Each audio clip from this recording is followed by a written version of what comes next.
Come on then, it's working. Come on, Doncat. Come on, Doncat. How'd you go? Come on. It takes a minute. Come on. For... Doncat. Where's the cat? Come on.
So we're on? You're not gonna tell me. Oh, the camera's on me. Okay, right. Clearly it's on me, isn't it? I've got my foot freaking resting up and everything. But hey, they didn't listen to me, running around my house talking shit. They heard your dumbass. I mean, they did hear you through my mic. Did they? Yeah. Yeah, I guess they did, didn't they? Yeah. Ah, well. A little bit of behind the scenes there for you guys. Here we are again. I know, 2 days in a row. What the hell? 2 days in a row. I wonder if we have anyone actually watching. And you're not even paying me to be in your house 2 days in a row. What the fuck am I doing? Literally gave you cigars and a pizza slice. I mean, I paid for the... Technically. Technically, I paid for it. I did pay for it. I'll give you that. Yeah, I paid for it. I paid for it with your money that you... Yeah, anyway. Listen, man, yesterday's cigar was incredible. That was fantastic. Yesterday's cigar was so good, I went back into the lead store today to buy another one. Yep. Because I need another one of them. And if I hadn't... if it wasn't for the fact that I hadn't smoked the Andalusian Bull before, I would have done the same. No, you definitely need to smoke the Andalusian But because I haven't smoked the Andalusian Bull, exactly. I got that instead. Exactly. Otherwise, it would have been the Chisel. Another one of these, man. The Chisel. This is probably the best La Flor Dominicana. This is probably one of the best cigars I've smoked this year. Comfortably. Yeah. Comfortably. One of the best cigars I've smoked this year. Incredible. I'll be returning cigar. to it, certainly. Oh, yeah, absolutely. It's not even that expensive when you considering the size of it. Not ridiculous, you know? Yeah, and I mean, the Andalusian Bull is obviously a bigger cigar, so it's going to cost a little bit more. And it's also a more higher tier cigar, potentially, because of the fact that it won Cigar Aficionados, top 25 or whatever. But still, yeah, this is definitely my favorite La Flor Dominicana so far. Easily one of the best cigars I've smoked this year. Anyway, we're not talking about La Flor Dominicana today. That was yesterday. We had a great live stream yesterday. Hope you guys joined in. So if you're interested in that one, then obviously watch that. But don't with Tony Gomez now. Stay for now. Like, listen to us talk shit for a minute. Stay. Hey, stay. Pointing's rude. You were pointing. I was pointing at me. You were still pointing. What are we smoking today? I don't know. I haven't mixed it up yet. What are we smoking today? You don't know what that is? Ramonayones Special? Oh, for God's sake. No, I don't know. Specially selected. Specially selected. Close. Close enough. Close. Wrong language, but close enough. Wasn't close enough. I didn't know what it was. I haven't even picked it up yet. I told you like 4 times. I haven't been listening. I don't listen to things you say. Why? Why would I? People listen to me occasionally. occasionally might be a bit generous. Hold on. Don't mute me. No, I'm not muting. Oh, wow, 29 people. I was going to say, only 3 people. We've actually got 29 people watching. Ah. Given that yesterday it said we had 3 people watching. Uh-huh. Which I didn't believe, but still. Fair enough. Okay, so there's a whole bunch of us here today because we're going to talk about the Cuban cigar price increase. Because that's been a fucking subject for a while. And they denied me my opportunity to make fun of you, so... Thanks, guys. Appreciate it. You know, I'm glad you guys got my back. Fuck you, Alex. And I was going to say thank you. Come again. Yeah, they got rid of him, though, so... Yeah, what was up with that, man? I was annoyed about them getting rid of... What was it, Hank Azaria or something? He did the voice of Apu. No idea. Man, that's such a stupid thing. Oh, he's racist. To who? I thought it was awesome. He was the fucking best character. Well, not the best character. He was one of the best characters in that show. Every time he came on screen, I was like, yeah, how you doing, Apu? Yeah, check you out with your 11 kids. Represent the brand, innit? I should point out I'm not legally allowed to laugh at this particular juncture. It's okay. It's a white guy who did the voice. Don't worry about it.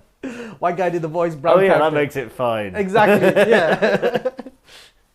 Fucking hell. Audio man. browning up. That's fine. Oh, people crack. People will cry. What about in? I know we're going a bit off the subject. Very off the subject. What about in?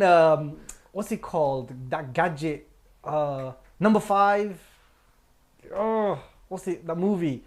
The robot movie, Number 5, he's alive.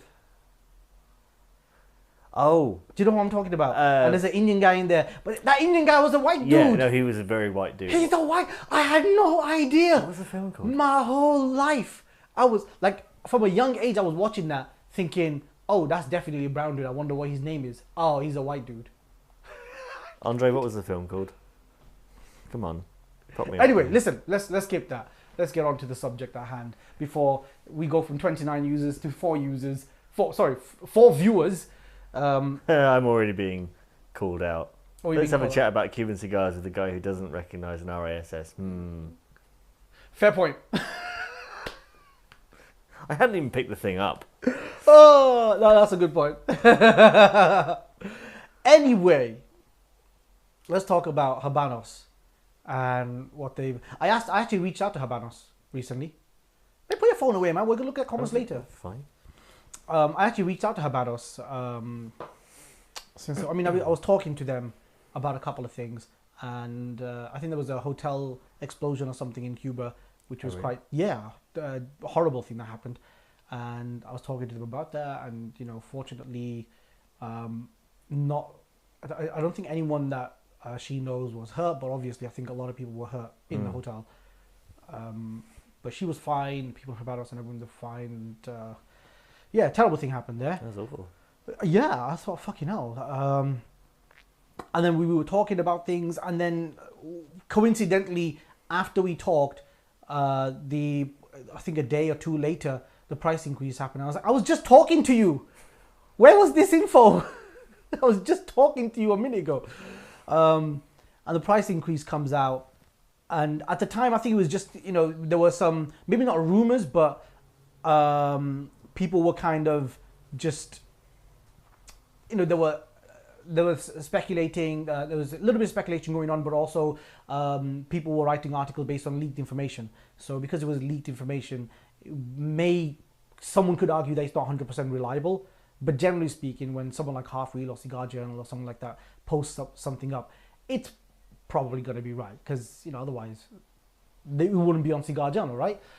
And sure enough, Habanos then sends out a press release saying, yeah, we're going to increase our prices for virtually every cigar that we produce.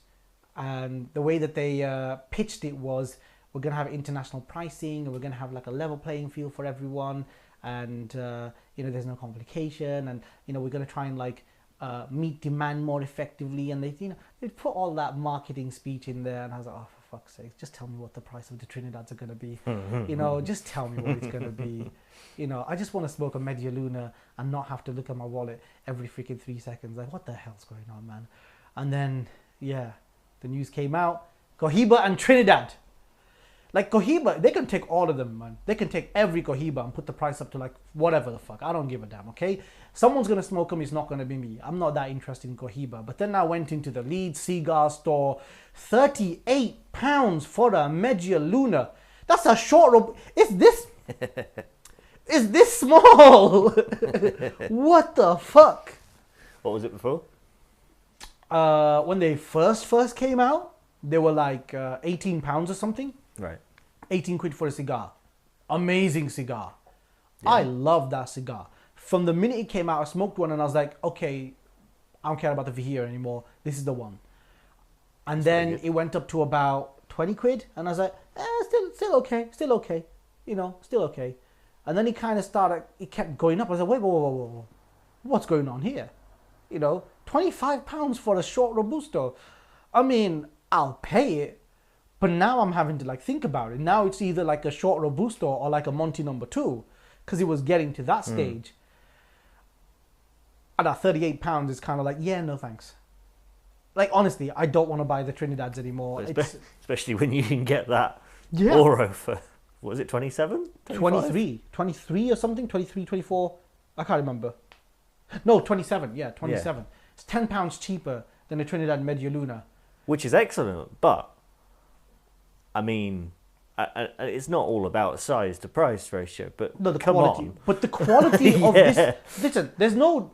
You can't say that this is not a premium cigar. No, it's fantastic. This is an incredible... Like I said, this is one of the best cigars that I've smoked this year, easily. A lot of people were warning me and saying, oh, don't smoke the Chisel, it's too strong for you, you're a lightweight, you know... No, but a lot of people... Because I think most people know that I smoke Cubans predominantly. We know you're a lightweight, but... I mean, I know I'm a lightweight. I know this. Ray knows this as well. And Ray was like, listen, man, that's not for you. And I'm like, what do you mean? He's like, it's not for you. Go to the Cuban side, okay? Shut the fuck up. This is not your area. This is advanced cigars. These are like grown-up cigars. I'm like, okay then. I'm really go back to the freaking Trinidad. But now I'm like, fuck it, man. I gotta try. I gotta start smoking other things. Like, holy shit. You heard it here first. He's got to start smoking other things. I'm gonna start like. This is like Revelations. Yeah, I mean, the first video I ever produced was the 3 reasons why Cuban cigars are the best. I mean, that's dated pretty poorly, hasn't it? Oh, that's dated really poorly. Is one of them the price? I should hope not. One of them was the price. One of the points was, comparatively speaking, when you compare equivalent cigars from New World, they're either about the same or less expensive. That's bullshit now, isn't it? That's definitely need to post a link to that one. I wonder what the comments are going to be like on that video now, if anyone still watches that. You know, you know what? Everyone should just go on that video and just leave a one-word comment saying dickhead, and that's it. Or penchod. Yeah, penchod would be effective. Yeah, that's it. Just you know what? If everyone watching right now just goes on to my first video ever and just leaves a comment saying penchod or dickhead, fair enough. I deserve that because that video has not aged well. You won't get free merch, but you know you'll get the satisfaction of calling me a dickhead. But at the time, I mean, that's basically the reason I'm here. So you know, you can share in that pleasure. But to be fair, at the time, Cuban cigars were significantly less expensive. They weren't that pricey. I wasn't in cigars at this point, but I'm extrapolating. Yeah, like 5 years ago, right? So I got into the cigar industry about 5 years ago, and 5 years ago, Cuban cigars were obviously nowhere near as expensive as they are now. I mean, inflation, taxes every single year, so on and so forth. But the increase has been so dramatic over the last year or so that it's not in line with any of the brands or any other cigar brand from elsewhere. And even with inflation factored in, Cuban cigars have just gone up drastically, massively. I mean, Cohiba Robusto. Did you see the price on that one? No. About 3 years ago, £27, right? £27, still a bit pricey. I did see that it's now 50 something, isn't it? Nope. No? £61. Oh, so yeah, because he was changing the prices again the next day, wasn't he? £61. When I saw him change it was 56 or something. So he's changed. I knew it was going to go up again. And then he basically says, "Yeah, I don't know. There's a suggestion that it may go up to 90. 90? 90 for a Robusto from 2021? 90? No thanks, mate. A Cuban from 2021 as well. You can't even smoke it for the next 5 years. I mean, that's not technically true. No, I know a lot of people but... say that, right? In fact, let me go into that point, because a lot of people say shit like that. You know, oh, Cuban cigars aren't ready when they're rolled. I was being flippant, by the way. I call bullshit on that. I'm going to say bullshit on that because... so does Cuba. Hmm? No.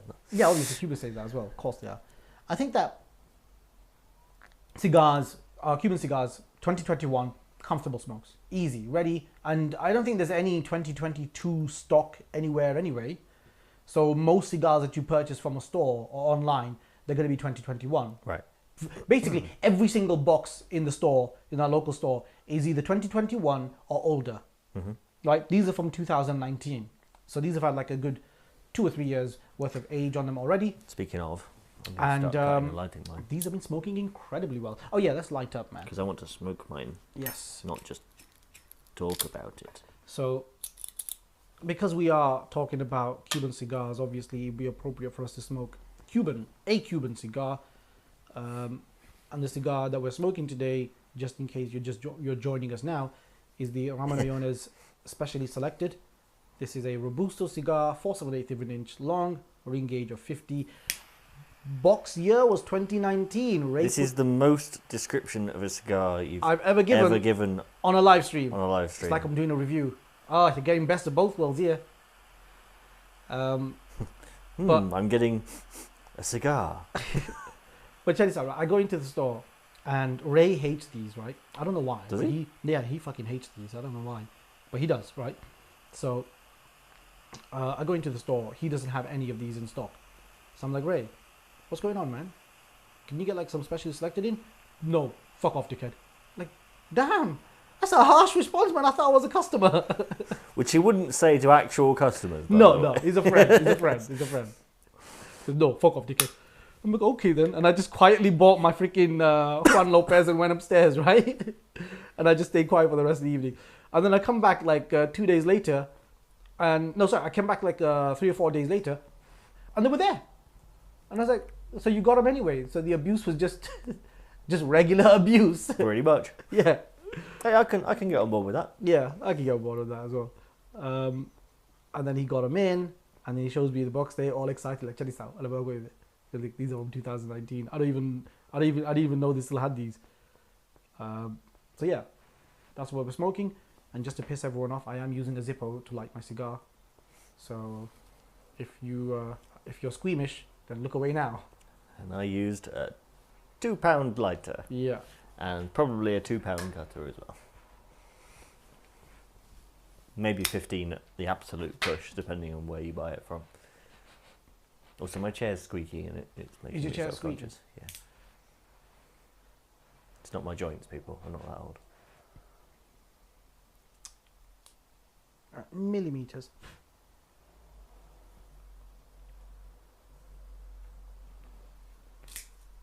Perfect cut.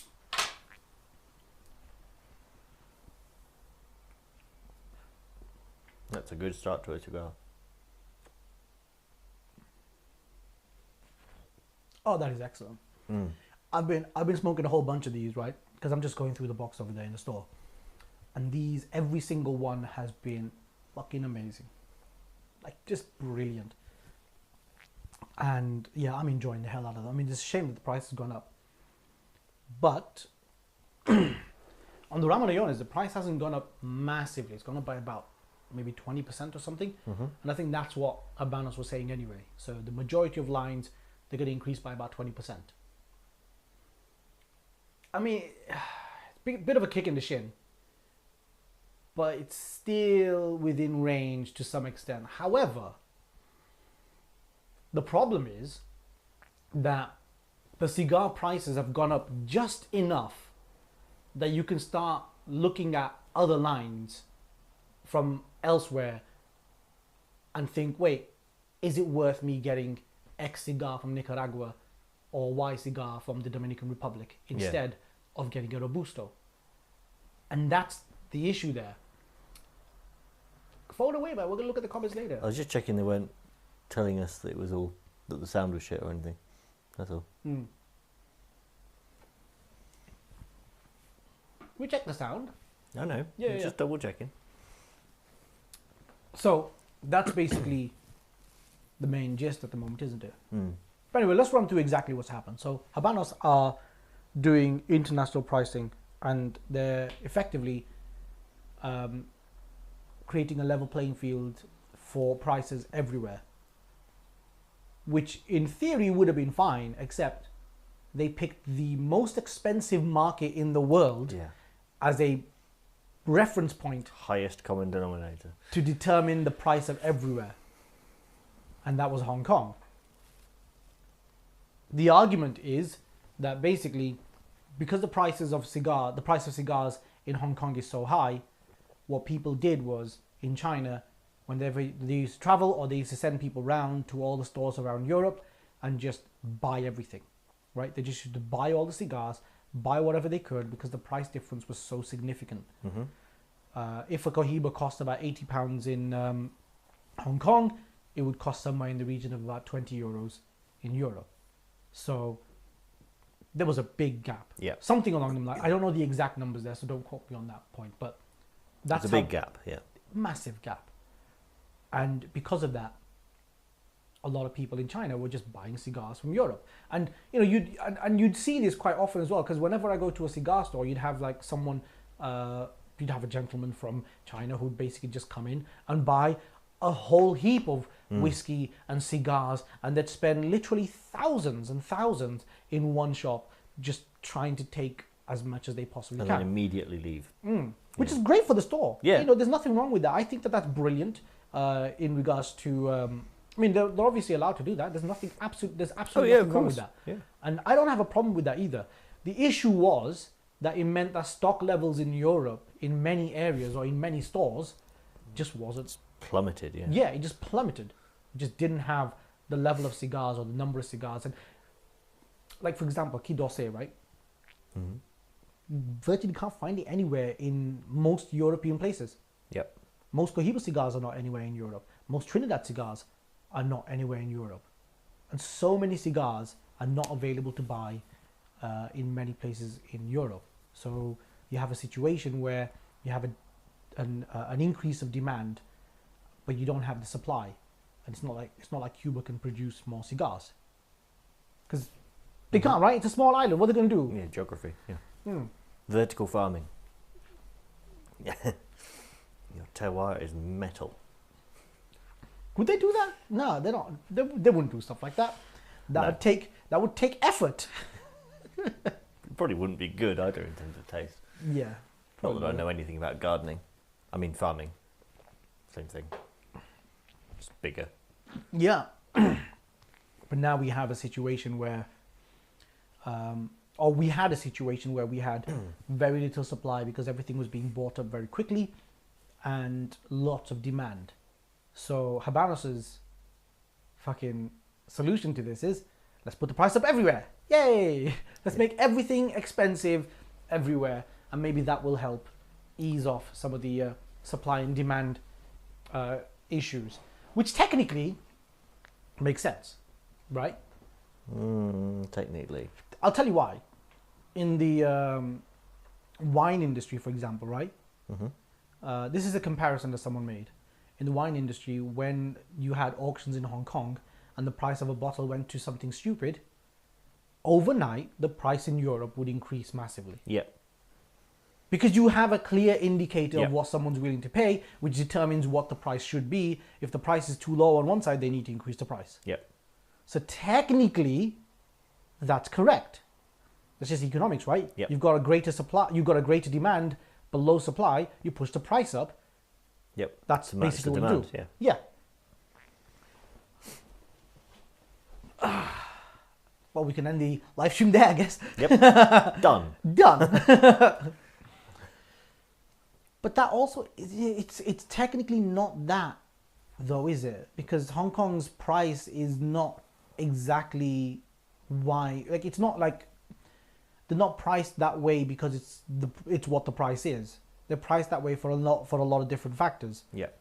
And it's not like it's not an organic increase in the same way with wines and so on and so forth. Because also the price in Hong Kong has been like that for a long time. It's not like it happened overnight. It's not like the price increased and Habanos is like, oh wait, price is that much there? Yeah. Okay, it needs to be everywhere. That's not what happened. And also, you know, Hong Kong's an expensive place to live. Mm. For a lot of people anyway, you know. So comparing prices of stuff, unless you put it on some kind of index level, it's not exactly, you know, you're not often making a fair comparison, are you? No, exactly. That's why we had prices in Spain for cigars which were like significantly less expensive than cigar prices in the UK, right? Because we have taxes over here. That's why the prices are so high. The taxes on tobacco are massive in comparison to the taxes in Spain, for example, or the taxes in Switzerland, or, you know, in many areas when it comes to tobacco, we have some of the highest prices on cigars, predominantly because of how much this country charges tax on tobacco. But it's also in relation to essentially cost of living, right? Because if the average person can, say, afford, you know, a cigar a month or whatever, then that price is set at what the average person can afford. So, you know, you can compare that, but you can't compare, say, like, for instance, I know what you mean, but explain that anyway. I know what you mean, but explain that to the camera. So, like, if your population can say they can afford a £12 cigar in the UK a month, say that was your baseline, right? And then in another country, they can afford the equivalent of £4 a month, but to them it feels the same to us as £12 a month. Yeah, you know, the numbers might be different, but the value is the same. Yeah. But if we were to go over there, obviously currency difference means that it's like spending £4 or whatever. So, but that's not how. I mean, you did a terrible job explaining that. Yeah, I know. I hadn't prepared this beforehand, but it's like personal economics versus national economics, right? Yeah. So I think that's why. Coming to my point finally after a long roundabout route, I think that's why it sort of feels a bit crap to us, is that the prices have increased so much in relation to what we can afford. No, it won't make much difference to the people who have just seen everyone else's prices increase to what they were already buying. Yeah. Because no difference, is there? But for us, it's like, oh, so you're making us pay for the fact that that country has a really great economy. Well, or whatever, you know. Yeah, well, that country has a really high price. Yeah. Yeah. So, this country who can't afford it, it almost feels like a punishment, doesn't it? It's like, well, you know, tough if you can't afford it. But that's exactly what Habanos want. Yeah. Right? So this is the flip side to it. This is the flip. Because Habanos wants their cigars to be perceived as high-end, almost hyper-luxury items. They don't want them to be purchased by regular people and enjoyed in the way that people have been enjoying them.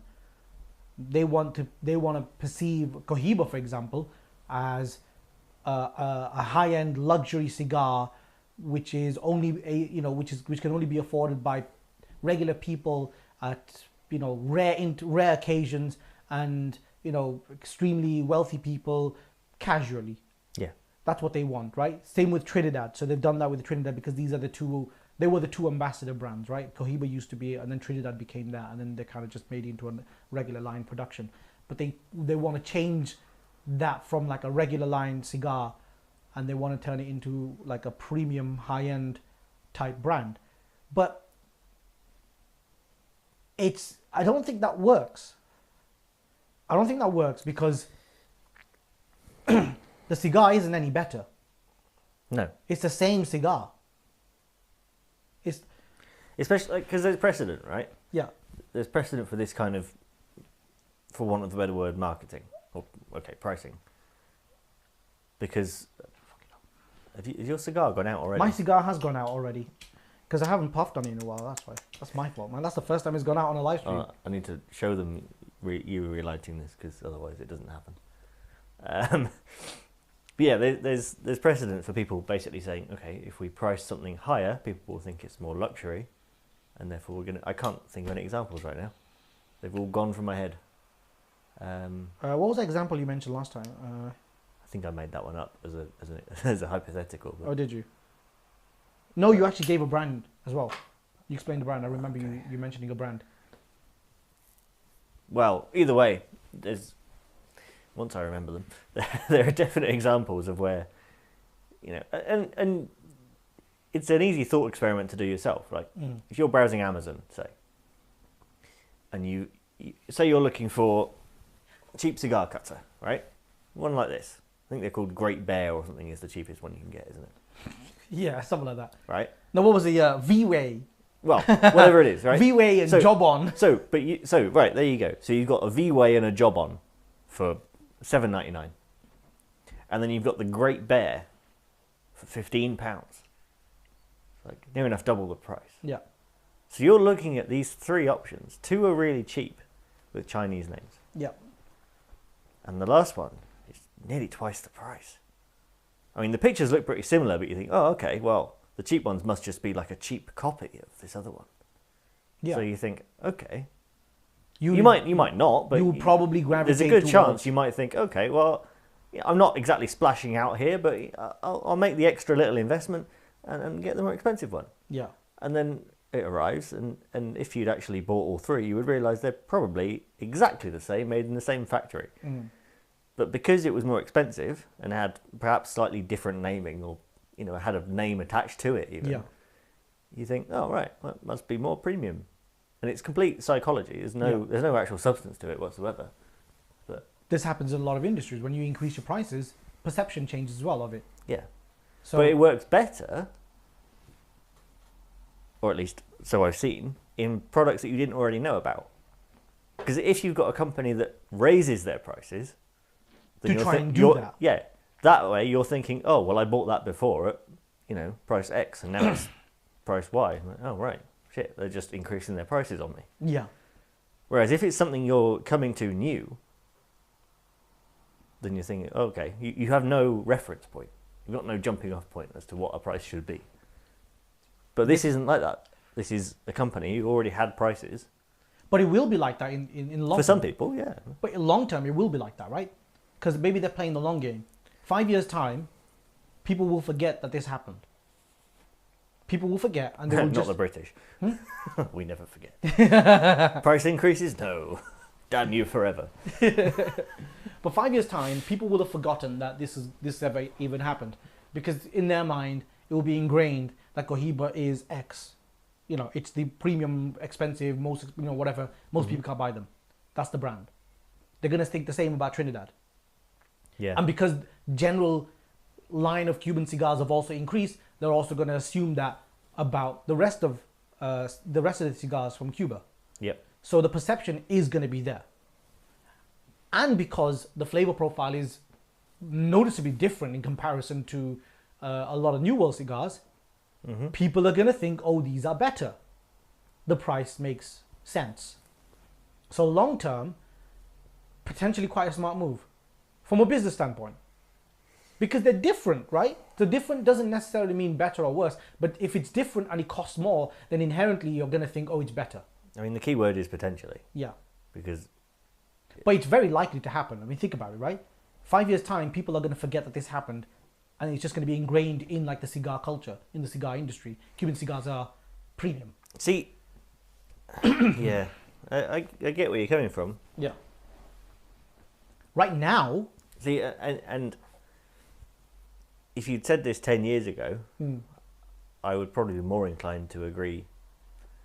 But right now, with our current global economic climate not being especially favourable and not having a particularly favourable forecast, there's worries about recession in the UK, for instance, and usually if there's a recession in the UK, there's going to be at least a few others. Yeah.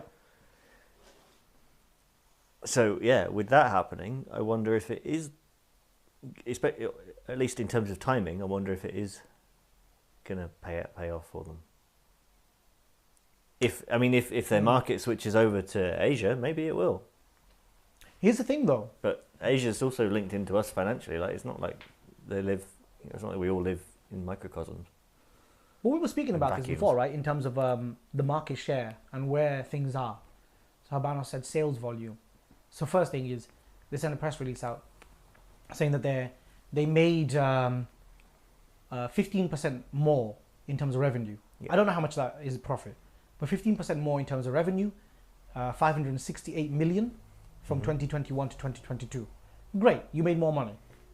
Through the recession, doesn't make, it's not surprising because more people more people bought cigars, more distributors bought cigars. Yeah. Sorry, not through the recession, through the COVID. lockdown. C word. Yeah. Yeah.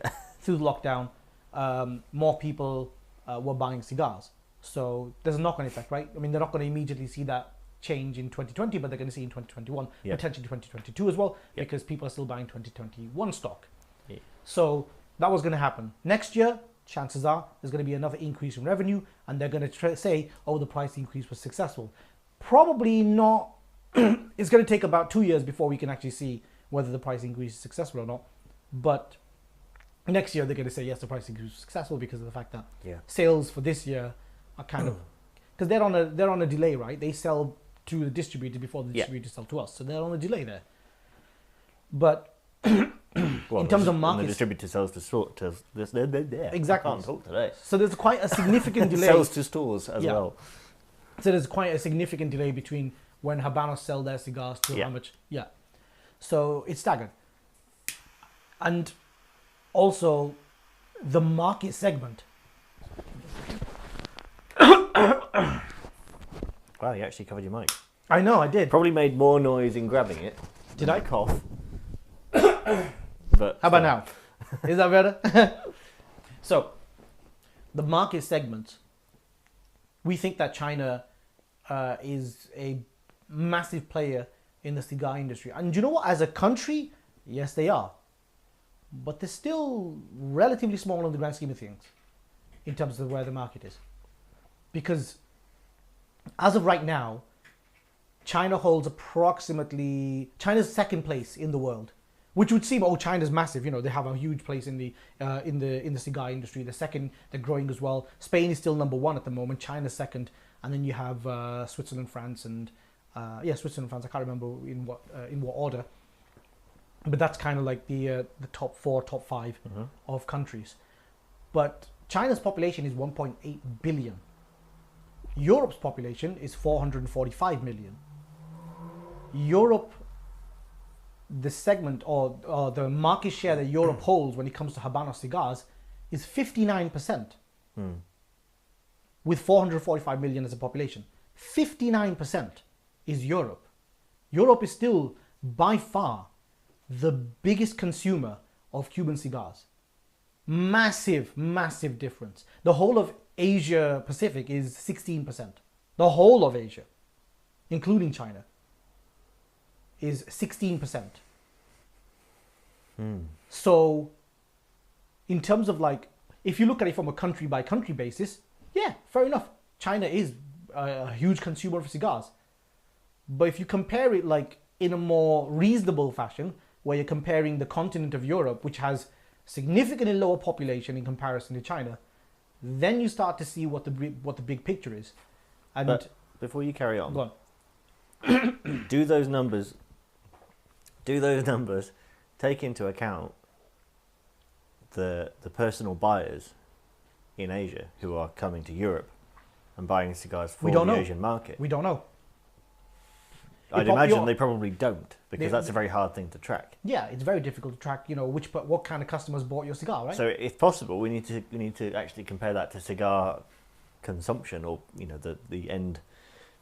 But you don't know. I mean, but you can't. You can't. No, we can't. Because how are you going to track if someone bought a cigar from Andorra and then went to South Africa to smoke? Does that mean that? Do you know what I mean? But I'd be interested to see that comparison, because. But I hardly think it's going to be. I think it's going to increase it by about maybe 5% for China. I mean, that's a 10% difference, bearing in mind that, reduces Europe by 5% as well. Yeah. But let's say, optimistically. Maybe it's more than that. I don't know. Bear in mind it's large. It might not be very many people, but it's a large volume going at once. I don't know. I don't think it's as big as people say it is, or right. I don't think it's as massive as we're led to believe. Well, in that case, then why are Asian prices the common denominator that have been? Because it's the highest. That's the only reason. Yeah. Yeah. If you can increase your prices, why won't you? I mean, I can't see any other reason why that's the price chosen other than it's just the highest one. Yeah, you're going to say stuff like, oh, it's because, we're going to stop Chinese personal shoppers from buying all the stock up and everything like that. But it's like, come on, man. That can't be the biggest contributing factor. That's going to be like a 2% point in the grand scheme of things. It's not making a massive difference. The real reason is, can you push up your price? Yes, you can. Okay, let's do it then. Yeah. That's basically what it was, right? You've got China, who's Hong Kong, where cigars are incredibly expensive, and Habanos wants to make their Cohiba and Trinidad cigars into premium cigars. Yeah. They've said that quite clearly, right? Yeah. It's not like they said, oh, China's the reason we don't want them to. No, they've said it quite clearly. Mm-hmm. We want our cigars to be considered a high-end luxury item. Yeah. So if they want to make it considered a high-end luxury item, it may not be considered that tomorrow, but it probably will be in 5 years when you start comparing Cuban cigars to New World cigars and you see the massive price difference. I mean, we're seeing the massive price difference now. Cuban cigars are ridiculously expensive in comparison now. Just overnight. Just kind of went... Yeah. Media £38. Cohiba Robusto, £60. Almost literally overnight. Yeah, it was literally overnight. It was literally overnight. I went in the store on Tuesday, went in the store on Wednesday, and the prices just changed drastically. And it's not just, it's not just Cohiba and Trinidad cigars. Virtually every premium line has had a decent increase in the price. To a point, as I said, where kind of looking at like, well, maybe I should buy a New World cigar. Mm-hmm. Which is great for New World cigars. This is potentially going to be great for New World cigars. Yeah, if I was a New World distributor, importer, whatever, I would be rubbing my hands together now. Named something to do with an anonymous web browser. What's the company called you're referring to? Imports, Tor Imports. That'll be the one. Yeah. No, any of them though. I didn't just mean Tor. I actually I would, if I distributed or even produced New World cigars at this point, I'd be I'd be celebrating realistically. I think you would, because there's a whole world. I keep forgetting to turn myself back on.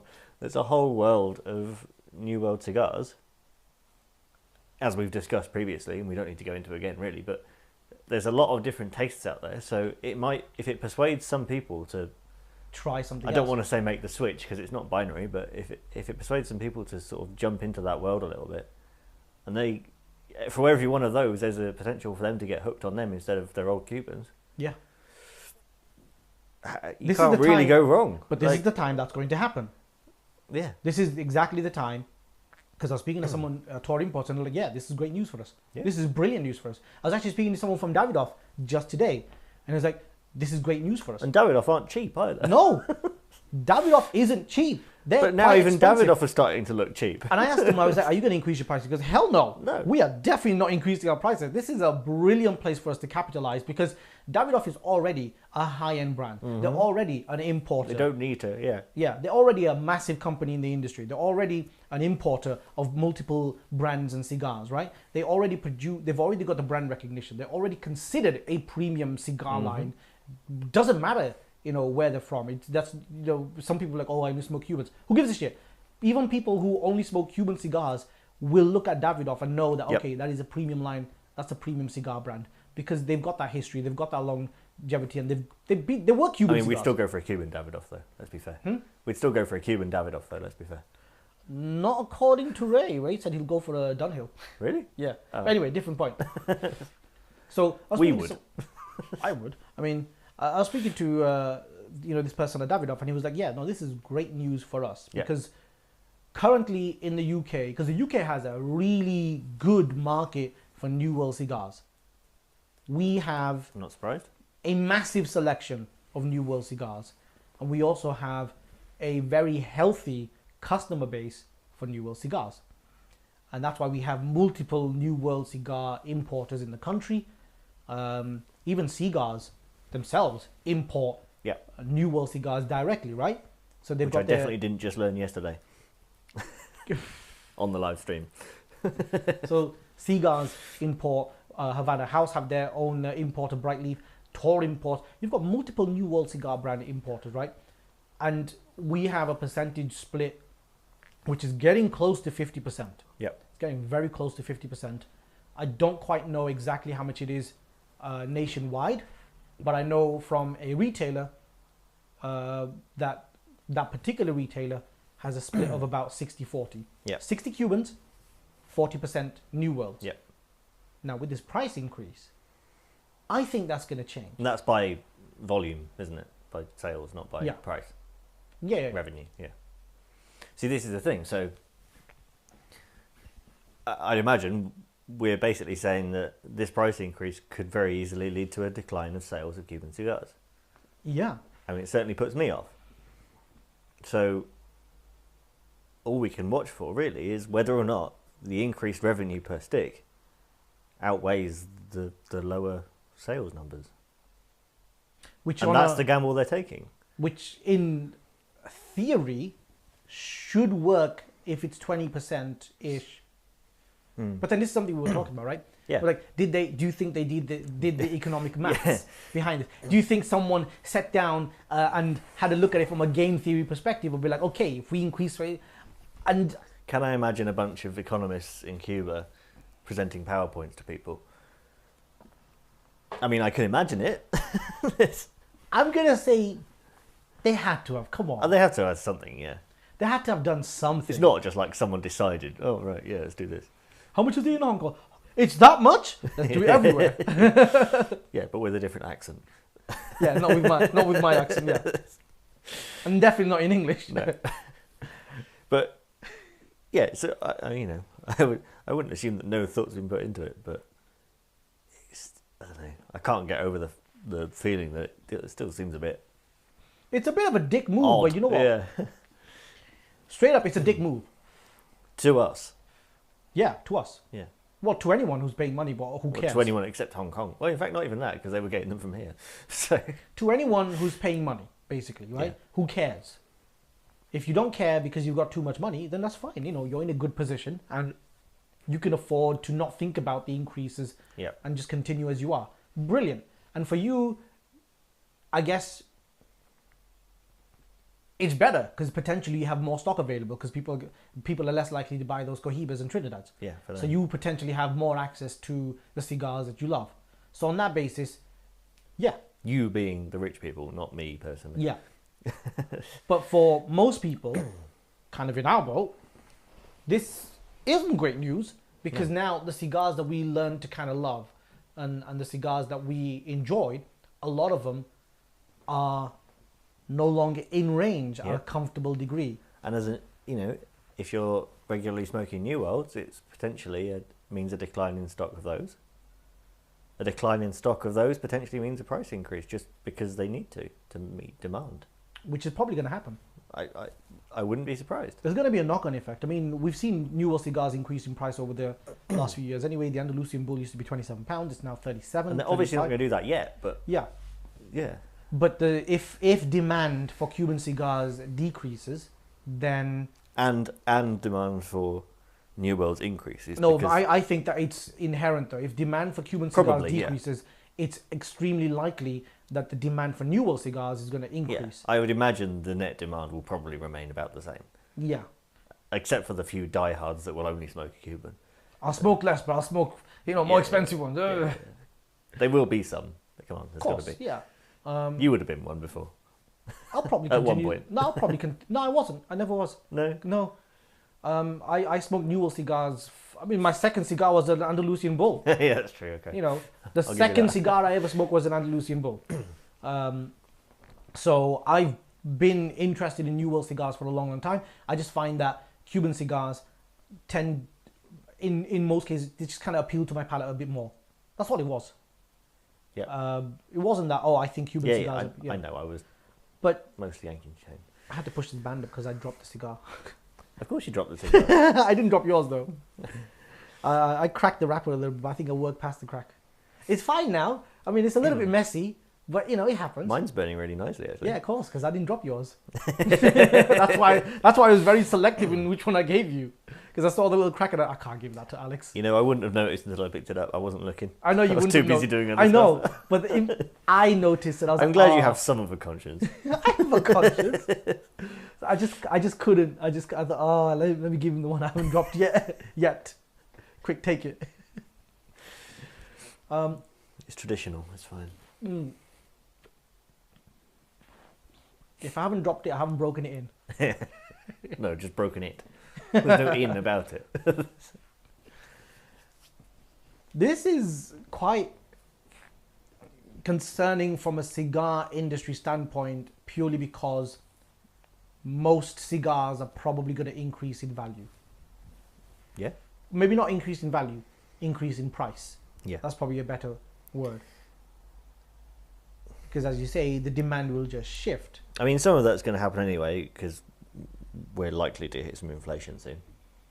Oh, yeah. But this is on top of that. Yeah.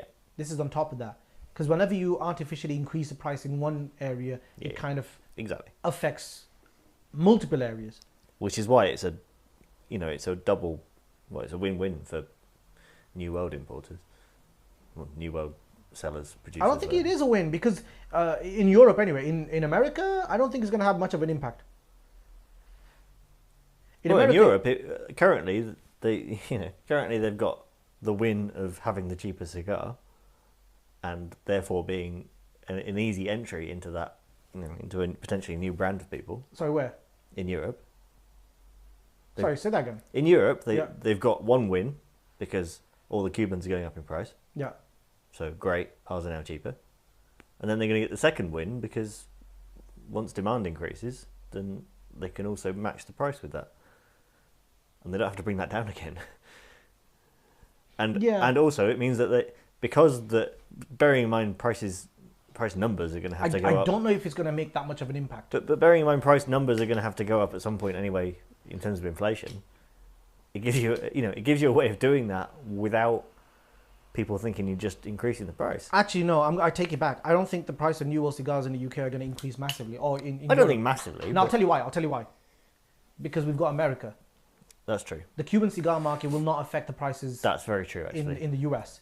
So anytime someone sees that the price of New World cigars in Europe is too high, you could just import from the US. That's a very good point. And if you import from the US, the prices are significantly less expensive now compared to all the retailers anyway.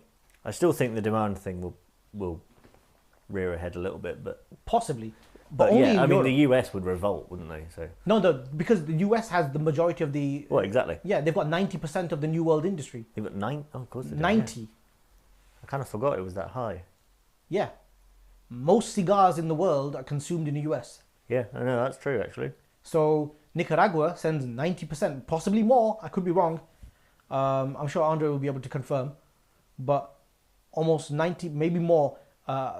Basically, the vast majority of Nicaraguan cigars go to the US. Yeah. The vast majority of Dominican, Honduran, all those cigars go to the US. We get basically leftovers. Yeah. Right?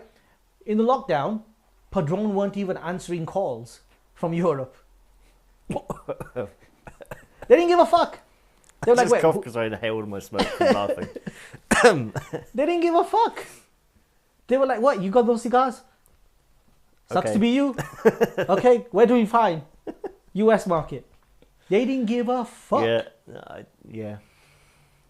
And the reason that puts a big spin on what I was thinking. And I mean, obviously, I'm being, I'm being I'm exaggerating, hyperbole, whatever.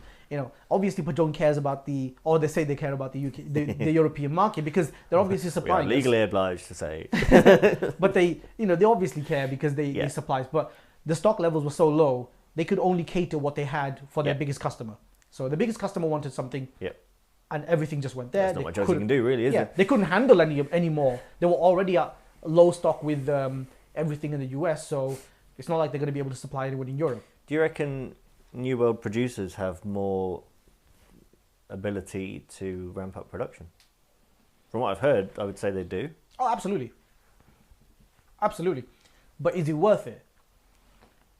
Well, as in what I was saying about demand.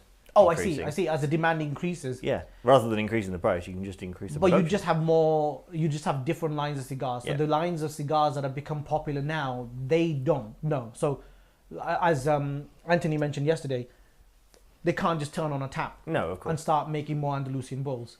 You know, it doesn't work like that. They've got a particular kind of tobacco that they use for that. So maybe they could make more lines of cigars because there's a huge amount of tobacco and huge, massive variations of tobacco available from, the three major countries around that, not including Cuba. So, of course, they could make new cigars and maybe this could even potentially create a bit of a mini boom in the industry. Mm-hmm. Because for the New World boom anyway. Because as people start potentially shifting away from Cuban cigars and it starts to become the high-end luxury brand that most people don't want to spend money on. Yep. The demand increases on the New World. That puts a lot more pressure. More brands come out. New brands start producing new kinds of cigars, and these brands become successful potentially. This might be a good thing. Which would be great. This might be a good thing. In fact, this will That'd probably be good for the smoker too. Yeah, this will probably be a brilliant thing for someone who's not hardline Cuban cigar smoker. Yep. But if you're a hardline Cuban cigar smoker, I'm gonna say I'm like mild line Cuban cigar smoker. So for me, this is a little bit shitty, because the brands that I enjoy, I can't enjoy as much anymore. We're coming to the halfway point. Yeah. So we're almost exactly at the halfway point. So I thought I'd look at some comments. Yeah. While you finish that Rant. Christ, there's been a lot actually. Yeah. Hold on. I think I can't actually go back completely either. So bear with me if I've missed anything. That's okay. I was talking to the commenters as well. Yeah. That's just a conversation between Lawrence and Andre, I think, by the looks of it. I'll skip past that one. Good point. You can charge triple for a Ford Fiesta. It doesn't make it a Lamborghini. There we go. You can charge triple for an Audi, but it is still part Lamborghini. Okay, Mr. Audi, we get it. Or Seat or Skoda. It's a seat. Okay? A seat. It's a seat. It's horrible trying to search for parts for that car. Are we looking at questions? What's the first question you can see? There's just so many comments. I'm trying to get through them. Oh, great. Comments are fine, Yeah, I was just trying to find the questions if there's any questions. I mean, the commenters seem to have been ignoring us completely and talking amongst themselves, which is fine. Okay, great. Omid Namadi says, shit, I'm late again. Hi there. Nice to see you again. Hopefully we get more brands catered to the European market. Is the camera switch on you for a second? That. Pardon? Camera switch Oh, on no, you for a it's second. not. Give me a second. Yeah. Let's go to. Why, what are you going to do? What are you going to do? Should I turn this camera back? No,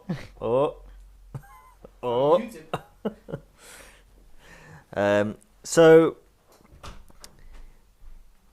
girl, you guys have been saying a lot. I think Habanos are hoping on developing the Asian market with the growing popularity of New World cigars in Europe. Yeah, I mean, I guess if you're looking to, move your main market into Asia, maybe that's it. Maybe this is just a facilitator for that, and I guess it would work because it sort of. I don't know. I mean, like I said, 59% is currently in Europe. 59%. Yeah. That's a massive chunk to move across. It is. It's huge. Maybe, okay, perhaps not your main market, but if you're perhaps moving...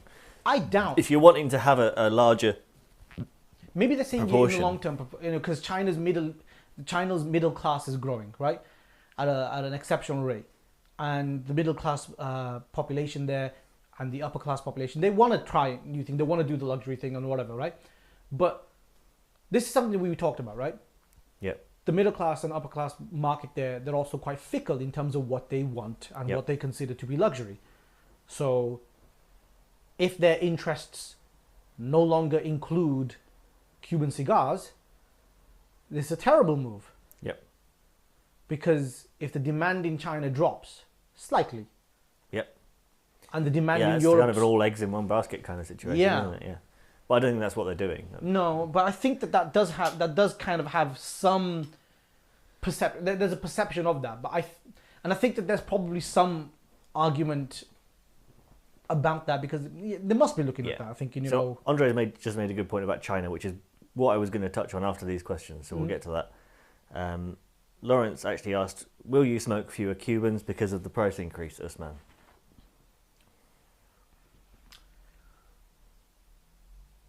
Probably not.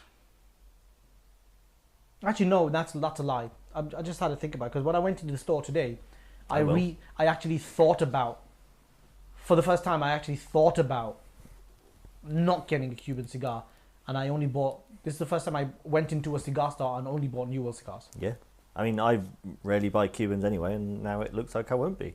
Yeah. I mean, yeah, you know, I've got to spread my money somewhere, and if I'm perfectly happy with a New World, honestly, if not happier sometimes. To be fair, I mean, I love New World cigars. It's not like I dislike New World cigars. Yeah. I love New World cigars. Not every one of them, but obviously that's with everyone, right? Mm-hmm. You know, no one loves every New World cigar, as far as I know, or as far as I can tell. So, I'm going to continue enjoying the cigars that I like, but I might probably shift more towards New World cigars. I probably will. So Rocco asks, what about other Cuban brands' prices? I mean, it's Trinidad and Cohiba are the two premium lines, but others have increased as well, right? Yeah, others have increased by about 20 to 30% on average, depending on what they are. So the linear series from Monte Cristo and Romeo and Julieta, they've increased quite substantially. So they've gone from about 30-ish pounds to about 45, close to 50. So there's a big jump there. Definitely not 20. That's like almost double the price, right? Yep. The linear series from Monte Cristo, they've jumped up quite a bit as well. The standard line cigars like the White Churchill, the Ramon Ollón Special Size, this has gone up quite substantially. Not substantial, but this has gone up by about 20 or 30% as well. So the increase is just enough to push it over that barrier relative to where New World cigars stand, including Davidoff. Mm-hmm. Including Davidoff. Because I'm looking at the prices of Davidoff cigars, and I'm like, instead of getting a Especial number 2 from Monte Cristo, I'm looking more at the number 2 from Davidoff. Yep. Same size. Yep. Virtually, right? Very different cigars, obviously. Yep. But virtually the same size. and the Davidoff is looking very tasty at a relatively lower price. Yep. So, yeah, I mean... Speaking of tasty in size at a lower price, Rocco. No, not Rocco. I just read your name already. Where's he gone? Indie Fishing Guy. What was the stick you were talking about in the tubo at the beginning of the stream? The LFD Oro Chisel. We smoked it yesterday. You can't really see mine. You hold it up. Oh, but mine's got that crappy fucking smoking band thing, isn't it? There you go. Actually, there you go. Could you mind going in the other room and just getting that cigar? Because I've only got tubes over here. We've got empty tubes. Do you mind just quickly? Yeah. Basically, this is what a tube looks like. And this is what Usman's kitchen sounds like. But it was so good, I had to buy another one. And this cigar is exceptionally good. So, as I said to Usman, if I hadn't... Oh, by the way, how come we've got Termo's bags? Oh, yeah. We're a cigar store. I also would have bought another one, but I haven't smoked the Andalusian Bull yet, so I thought I'd go with that instead. The La Flor Dominicana is a brand that I have loved since the beginning of my journey in the cigar industry. And the first ever cigar that I smoked, the first ever cigar, in fact, the first thing I ever smoked in my life was a Cohiba Mexica 52. And that was excellent. I loved it. It was one of the best cigar. It was obviously the best cigar I had smoked ever up until that point. Talk about spoilt. But it wasn't, I didn't pay for it. My uncle gave it to me, right? Yeah, spoilt. How is that spoiled? No, as in you were spoilt. Like, oh, yeah, I was spoiled. Yeah. That was a good thing for you. But the second cigar I ever smoked was this one here, the La Flor Dominicana Andalusian Bull. There's a reason, okay? I was going to say, what was the story with that? Basically, I was a newbie in the industry. I won a cigar aficionado. This had won the top 25. And I was like, oh, that looks big and good. And I thought... Thankfully, it was. Yeah. And I smoked it, and it was amazing. And I loved it. And I smoked through, like, at least a box or something. Fuck. Yeah, I smoked through at least a box of just these because they were so good. And this was the first ever cigar that I bought and the second cigar that I ever smoked. And I loved it. And La Flor Dominicana, I'm a big fan of anyway. But then I kind of moved back into Cubans eventually. And then I just stuck with Cubans for a long time. But obviously I'm going to have to re-explore my love for New World cigars, which I think Ricardo's going to be very happy with. Not that I lost it, you know, it wasn't like I lost anything, but just publicly. Yeah, publicly. Fucking hell, I hate these smoking stickers on. Like, why is it on the tube? Yeah, I know. Put it on the box, for God's sakes. Oh, because you saw them separate in it. Anyway, sorry, man, I'm just ranting here. I apologize. I mean, that's the name of the channel. You're okay. I guess so, yeah. So this is the cigar that I'm talking about, or the one that Alex and I are talking about. The one that Indie Fishing Guy asked about. Yeah, so Indie Fishing Guy. This is the Oro Chisel. Comes in this really nice tube, metal tube, yeah. And this is a beautiful looking cigar. Lasted me like 3 hours. Took you like 2 hours. Took me like 3 hours to smoke this. And it is an incredible cigar. I was warned that it's too strong for me. In your face. Everyone, not you guys, yeah, but anyone who said, "Oh, don't smoke it, it's too strong for you, you're a lightweight." I mean, I am, but I handle this comfortably. None of those people are watching. Yeah, probably. I just gave a middle finger to no one. But yeah, apparently this cigar is really strong. I found it easy, comfortable smoke, comfortable. It's like a Monday morning smoke, man. Nothing wrong with it at all. Easy fucking cigar. Nothing too difficult about it in terms of strength. Really straightforward. I didn't feel any great strength to it, but flavor-wise, oh, fucking amazing. I think that's better than the Andalusian Bull, you know, in my opinion. I think. Oh, now you tell me that. Fucking hell, my cigar keeps going out because I keep talking too much. So, James McMenemy. Hello, McMenemy. That's a nice name to say. Yes. The online option is more appealing now due to the price difference. You know, Cigar One Month Fortuna, etc., which I can understand. Yeah, I wonder how the Swiss brands are going to be handling this. Because I haven't seen any price increase on retailers like Online Cigars or Monte Fortuna or all these brands. They haven't. I haven't seen any price increase there.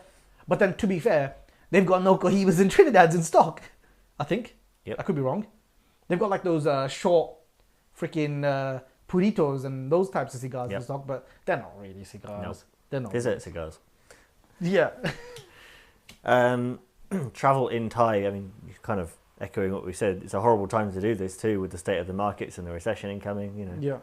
But but recessions never affect the hyper wealthy anyway. No. If anything, it makes them more money. Yeah. Right? No, recessions make people money. Yeah. So because they're targeting that particular market, it's actually perfect timing. Yeah. This is like... Yeah, but not for us. Yeah, not for us. No, for us, you know, this is... I mean... Yeah, Augustus says he usually smokes Cubans and Davidoffs. Probably going to be more Davidoffs now. Augustus might have a lot of money. Yeah, Ludovico asks, it's what you said before about us getting essentially what's left over from America with the New World brands. Wonders if New World brands will invest in Europe with special vitolas, etc., or whether we'll still just get, you know, the US is not cast offs, but you know what I mean. 90-10, I don't know. Yeah, it's a big jump, isn't it? It's a big, yeah. I mean, if we get an investment for a small market. I mean, if we get up to like 20-30%, then maybe. I mean, I hope so. Yeah, but I mean, it's a big freaking jump. Would require a big change and a massive shift toward New World cigars to achieve something like, or demand something like that.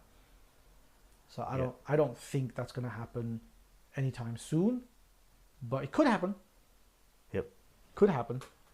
And if it does, then yeah, maybe. And then another great question. We haven't already talked about it, Omid. I don't know if you already talked about this, but do you think LCDHs are done? I mean... Done in what way? Done for. Oh, hell no. I don't think they're done for, but Christ, you know, I'm less likely to walk in and sit down in one now. Andre reckons a lot of them will close down.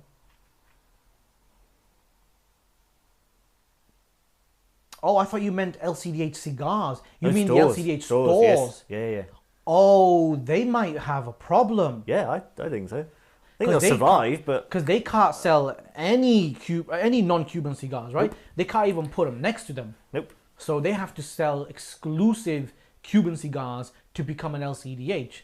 So if you're an LCDH, this might. I mean, again, the LCDHs were, as Dan Rod points out, the LCDHs were a good. Like, they made good business from personal shoppers, from Asian personal shoppers.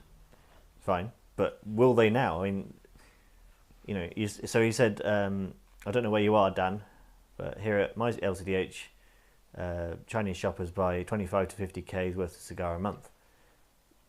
Now, but will they still do that when the prices are the same and they don't need to pay someone else to go and get them and import them, etc.? Possibly, if the supply is still not up to par. But supply is the only reason. No, but think about it, right? The majority of the Habanos supply still comes to Europe. Yeah. 59%. But will it now? If the demand proportionally shifts geographically. No, what I mean is, in China, they're still consuming what they were consuming. Yeah. They're going to continue consuming what they were consuming. So that demand in China is still. Yeah. I guess, I mean. But the reason that they were buying from here is not because of demand, yeah. of lack of supply there. It was just because of price. Yeah. Maybe. We don't know. I mean, we're speculating here. I'm assuming it's a mix of both, right? I'm assuming it's a mix of lack of supply comparatively, and also the price. So we had a greater supply, and we also had far less expensive cigars. So maybe it's a mix of both. Yep. And now maybe we're in a situation where the supply in China is virtually the same, so they're going to eat up all the supply there. Yep. And when they can't get a particular brand, let's say Cohiba, for example. Yep. I don't think the price increase on Cohiba is going to have any negative impact on the number of Cohibas being sold. Yeah. I doubt that. Oh, no, I don't either. It's such a status symbol kind of cigar as well. Exactly. Yeah. I mean, the one time, the last time I bought a Cohiba was when I was able to get a Robusto for £27. Yeah. That was a couple of months ago. That was in store. Yeah. Sorry, £28. And the last time I bought a Cohiba Siglo 6 was when it was priced ridiculously at £50 each. Yeah. That is a cheap cigar for a Siglo 6. Cheap price for a Siglo 6. And that was in the Leeds Cigar store, right? Yep. Next day I came in, someone came and bought all of them. Every single one of them. They were gone. So I don't think Cohibas are going to drop in demand. I don't think Trinidad are going to drop in demand. So when they eat up all the supply in China, they're going to come here. Yep. So that's going to continue. And I think personal shoppers will probably see a drop in like a small amount, but not significant enough to shut down all the LCDHs. Yeah, perhaps not to shut. Yeah. Yeah. But then one of the things we talked about, and maybe Andre could correct us on this one, the most popular Vitola or the most popular cigars from Habanos, so one of the most popular cigars from Habanos, is the Monte No. 4. Mm-hmm. So Petit Coronas are the most popular Vitola by and large. And they're not that expensive. So if that's the one that they're selling the most, maybe they're also making a great deal of money on that. Yeah. So if you're making a great deal of money on that, but people start shifting away from purchasing them because they're like... They cost about the same as a Robusto from New World. No, it actually cost a little bit more than a Robusto from New World. Then maybe people are going to be less inclined to purchase that cigar, and maybe they'll start pushing towards. So it's those popular brands which I think will make or break certain lines, I think. I mean, the one thing we haven't mentioned, of course, is whether maybe there'll be an increase in New World consumption in China. That's inevitable. Yeah. That's inevitable. But I mean a significant one. No, that's inevitable. You can see that happening now. Plasencia, Davidoff, all of these brands are trying to cater to the Chinese market as much as possible with their year of the X cigar. Yep. Ox, not X. No, X as in like... I know. Yeah. So that's inevitable. We're going to see an increase in that anyway. But once again, and I think this is a crucial point to make, is that the market demand is still in Europe for Cuban cigars. Massively. The demand in Europe far outweighs the demand in China. Yeah. It's a huge, huge difference. 16% for the whole of Asia? 16 for the whole of Asia. It's 59 for the whole of Europe. And the population difference is vast, right? Yeah. I get it that, you know, there are lots of poor countries in Asia in comparison to what we have in Europe, right? Yeah. I mean, but it still doesn't really matter for a percentage. You're still saying there's still more people. Exactly. So, still more people. And China's massively growing economy. Even if you just count one country, there's probably still more people. So yeah, China's got 1.8 billion as a population. Exactly. 1.8 billion? I mean, of those 1.8 billion, it's only going to be a tiny proportion that are buying cigars. But true, but it's a big number still. Still a big number of people. And in all fairness, of the 500 million people in Europe, close to 500 million people in Europe, only a small percentage of people are buying cigars anyway, right? Mm-hmm. So it's not like a massive population. So I was also wondering, given that we talked about Chinese cigars before, and Asian cigars in general, do we think does this leave a potential door open for them to start, muscling in a little bit? Oh, definitely. I think it does. Whether it will work, I don't know. I don't know how. Not for the hyper wealthy though. Well, I also don't know how receptive Europe would be to that. No, it doesn't matter how receptive Europe is. It's about how much of an impact. If they can't buy the Cuban cigars at a lower price, then maybe they'll just carry on buying Chinese-made cigars. Exactly. Dominican, Nicaraguan tobacco. Yep. Still very high quality tobacco. It's not like this cheap shit. Yep. This is really high quality stuff that they brought in via experts from Nicaragua, from the Dominican Republic. It's not like they got cheap help. Yep. They paid top got dollar the money to pay for them. Yeah. They paid top dollar for some of the best experts in the world. By the way, I am brewing cigars. I'm just saying, man. Some people might look at me like, you dickhead. But listen, man, this Iron Brew is kicking nicely with this cigar. I'm sure the Scots would agree with you. I wonder if Although, then again, well, there you go. See, like Iron Brew or Scotch with your cigar. Right, that keeps everyone in Scotland happy. There you go. It's close enough. Is Iron Brew even Scottish? Is it? I don't know. Is it Scott? It might just be. No, it's owned by Coca-Cola, right? It's American now. Yeah, where did it come from? I mean, originally probably Scotland. Well, it might not have done. It's not a very Scottish drink, is it? Like, looks pretty Scottish to me, man. Well, it is now. Very orange. Because it's ginger, yeah. Yeah. I was literally going down that line, yeah. Looks pretty ginger to me, mate. Looks like sunburn and ginger. Anyway. I'm brewing cigars. Off topic. I'll try it at some point.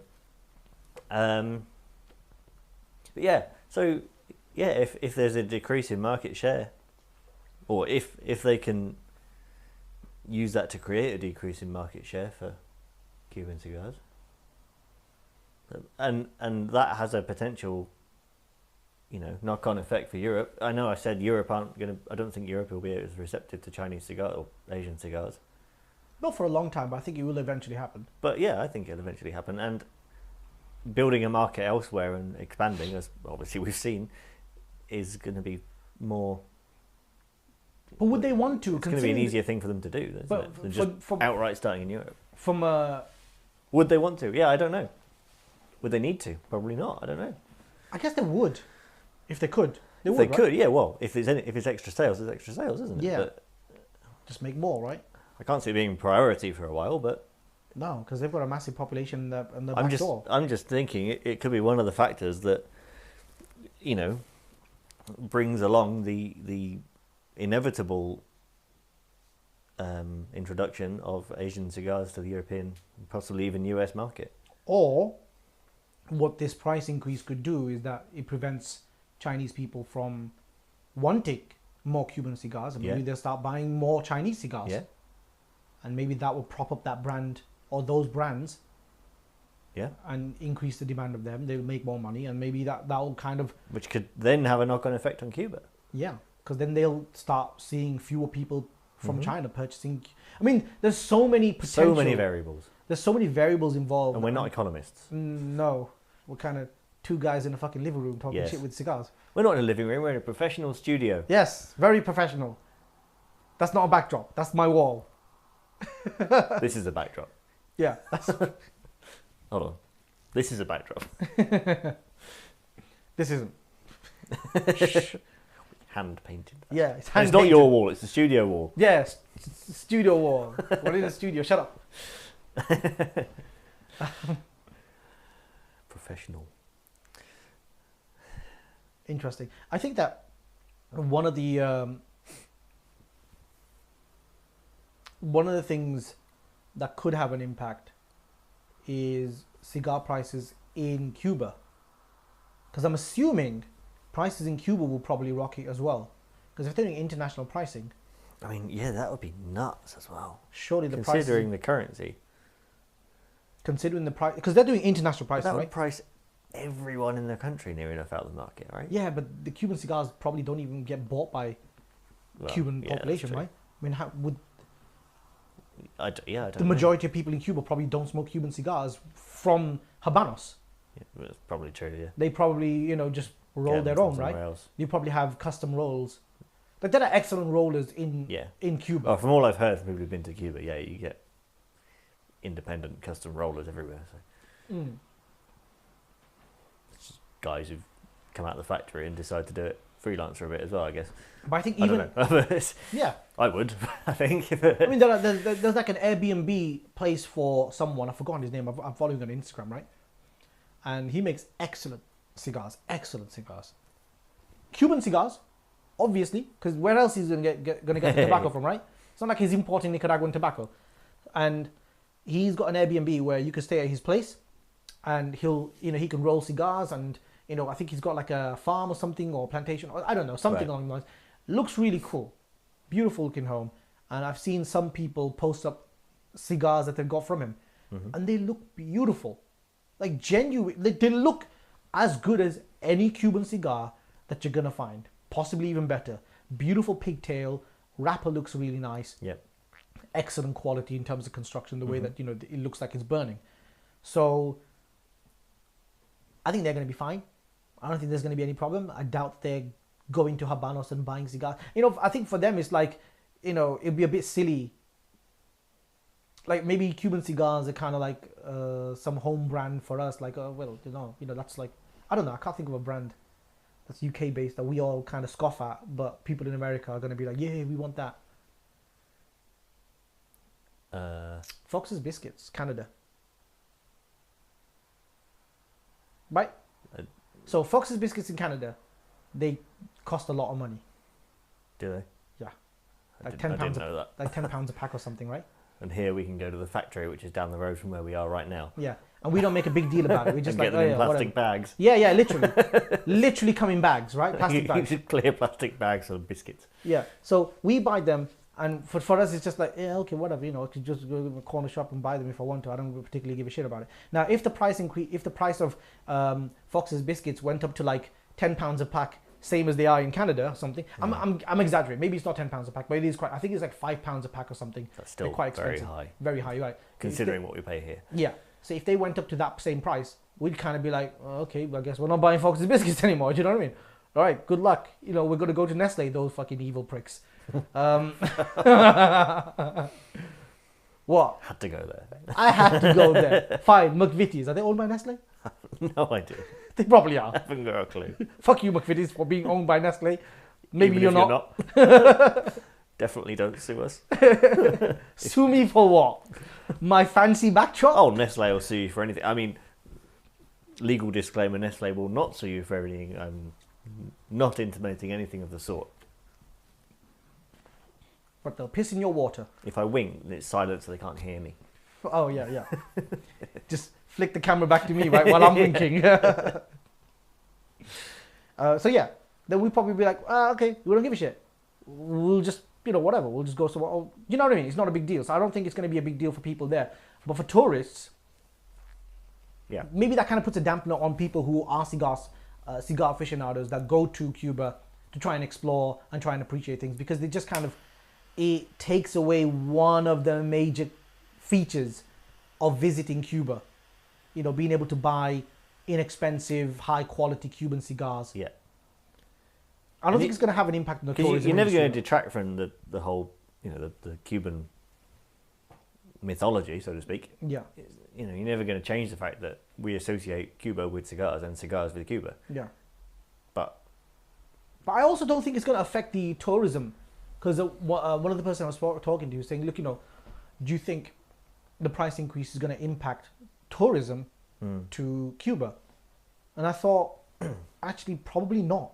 I mean, I'd imagine tourism into Cuba is probably as high as they can support anyway. So I'll tell you why. I'd imagine there's more demand for Cuban tourism than there is supply, so to speak. But I think the reason why it probably doesn't happen is because most people that go to Cuba are not people who want to go there for cigars. No. They go there because it's Cuba, because it has a lot of history. I mean, the cars are still Wait, from the there's other things? There are other things, yeah. And I think people that smoke cigars in Cuba are just tourists who are kind of like, oh, well, we're in Cuba, we might as well smoke a cigar.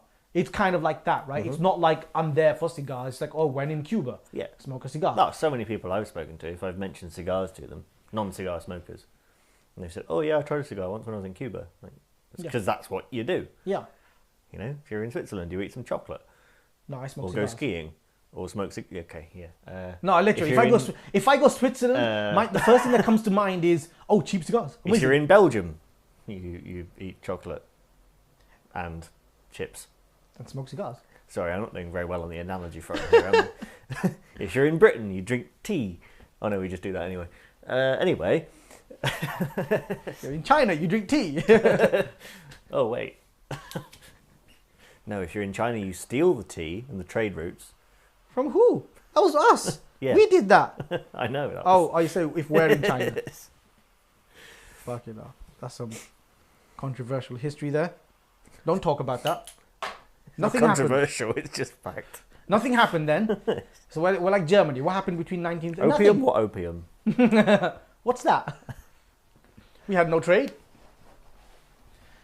No, I don't think the tourism... I don't think tourism is going to be impacted. I hate to say it. I fucking hate saying it. This is a smart move. I don't know. I think this is a smart move. Forgive me for being the Don't be giving a diplomatic answer. Just say what you're thinking. Forgive me for making a diplomatic answer, but I can't see anything clear enough from it yet. Until I see something happening, because there's so many variables involved. There's so many fickle ways that this could backfire on any economic decision you ever make for anyone has the potential to backfire. It's all risk versus reward, right? Yeah.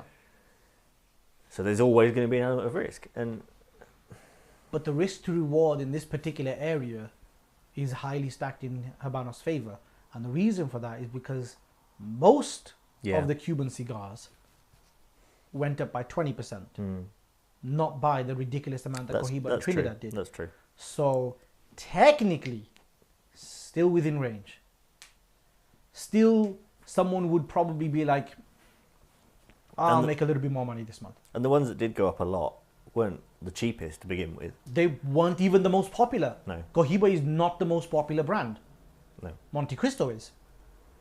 And it's Monte Cristo number 4, if I'm not mistaken. And we can't see the figures, but I wonder if revenue from Cohiba might have been higher than Monte, but I don't know.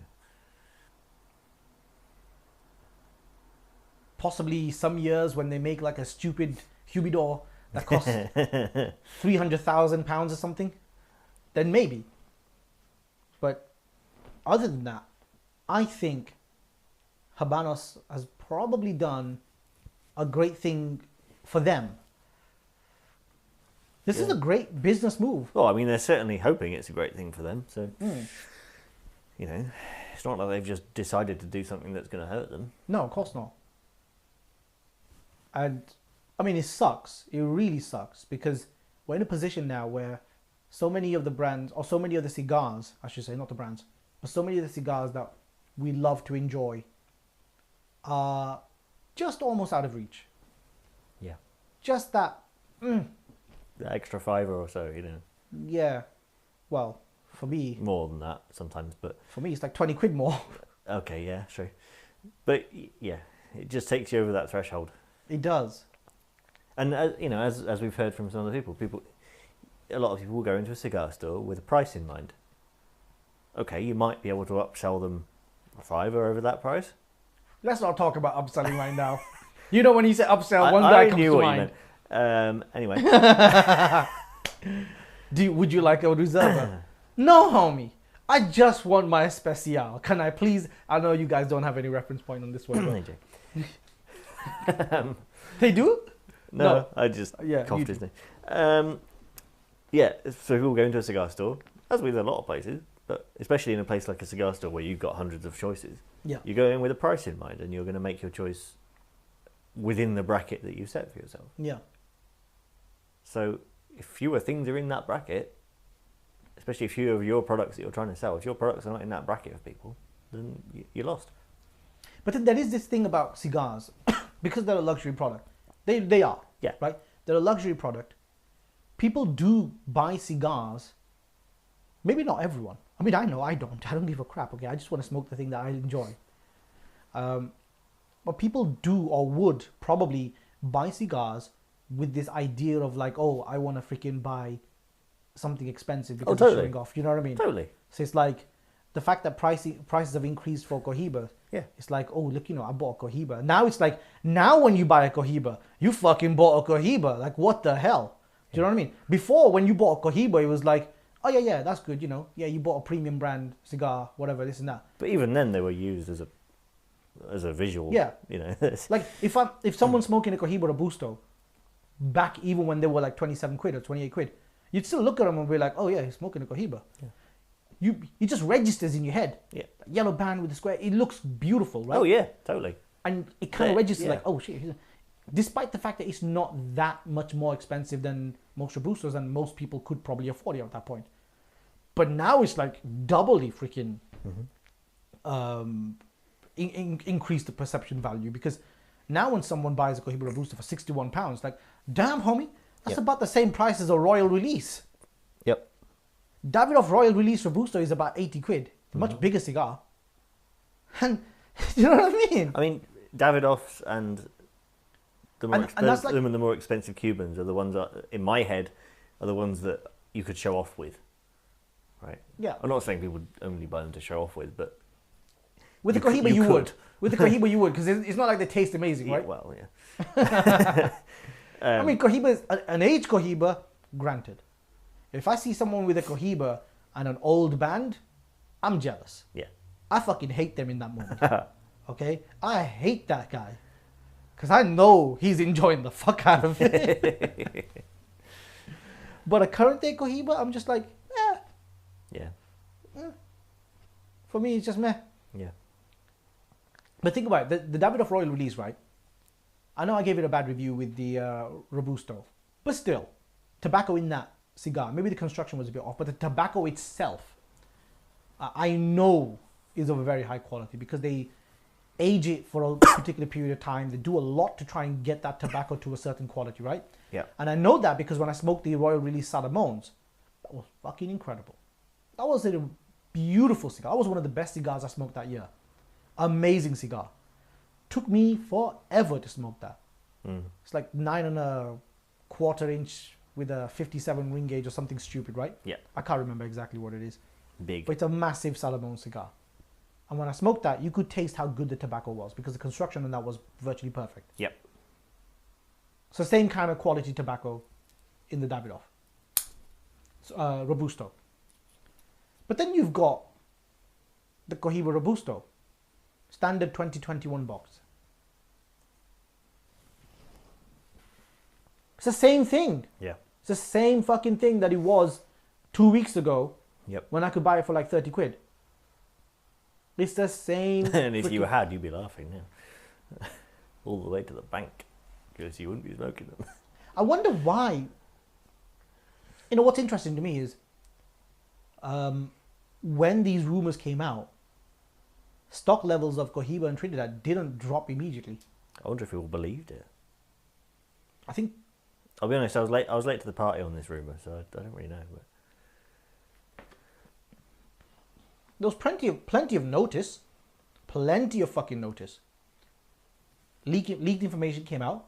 Yep. A few days go by. And a day is enough, right?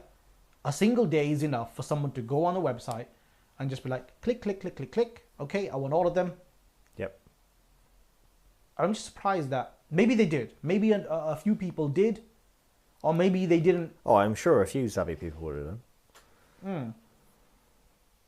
I don't know. I guess this points to how there's different strata of cigar smokers, because obviously there's not every cigar smoker is going to be obsessing over the background. They're just going to grab a cigar and smoke it. But maybe investors will be, yeah. I wonder, I mean, maybe some of you guys in the comments, did any of you, if you heard or when you heard the rumors about the price increase, did any of you go out and buy Cohibas and Trinidads? Because Cohiba and Trinidad were explicitly mentioned in the articles. Cohiba stock didn't drop because it wasn't there to begin with. Cohiba what? As Andre said. Cohiba stock didn't drop because it wasn't there to begin with. In England, we had plenty of stock, actually. But I know what you mean. Yeah. A lot of places in Europe, there's no Cohibas going, right? But I wonder, did any of you in the comments or anyone who's watching right now, did any of you go out explicitly because of the rumors or potential of the price increasing? Did you go out and buy like a bunch of Cohibas or Trinidads just to kind of stash them away at the lower price point? Dan Rod bought some Trinidads and Cohibas. Nice. Sigma 6, PK52s, 54s. Nice. So did you get them before the price increase? I'm assuming you did. Yeah. I think, yeah. Trinidad Well for here, Media Luna. Oh, well done. No, well done. You're well jealous done, Tim. now. Well fucking done, man. I hope you're laughing about that. I really do. There was some discussion about UK tobacco, by the way. We met the guy trying to grow some, didn't we? Who was the guy that was trying to grow some tobacco in the UK? I can't remember, man. No. Go on. Finish the point, sir. Oh, maybe it was him, the Red Pilgrim. No, I didn't, Usman. I'm concentrating on making my own UK cigar company now with UK tobacco. There we go. I don't know. Maybe it was him.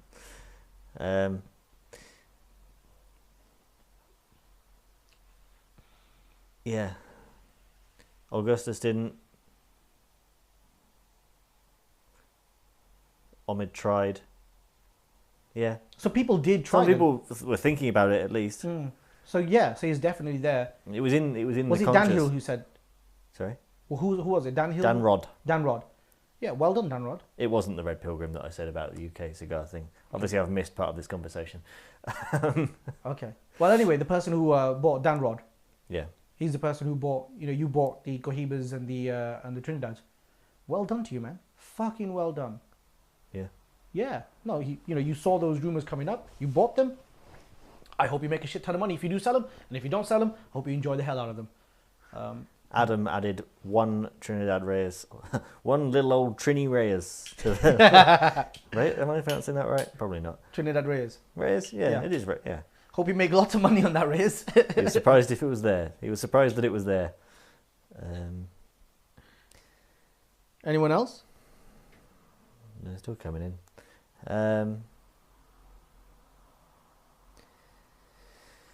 Yeah. I don't know. No, that's brilliant. I mean, I know. There was a Mr. Meyer was going to. Yeah. But was already pissed off at the lockdown price increases. Yeah. Yeah. The Red Pilgrim clarifies he wasn't actually already starting a cigar business in the UK, but he just wants to give the thing to Cuba now, basically. So, yeah, fair play, do it. Hey, very British of you. Yeah, no. Is he planning to make his own cigars or make his own tobacco? I think he's only just come up with this idea in the comment section. So if he does, go for it. Yeah, no, I'd love to be. I know there is someone already trying to, because we've met them. And I'm really sorry, I cannot remember the guy's name. Do you know what? I wish them all the success. I hope they fucking do brilliant. Of course. Cool, man. Listen, well done, man. You go for it. But this is the press release that I got from Habanos, right? Right. So they had sorry, I'm reading off a screen. I apologize. Yeah.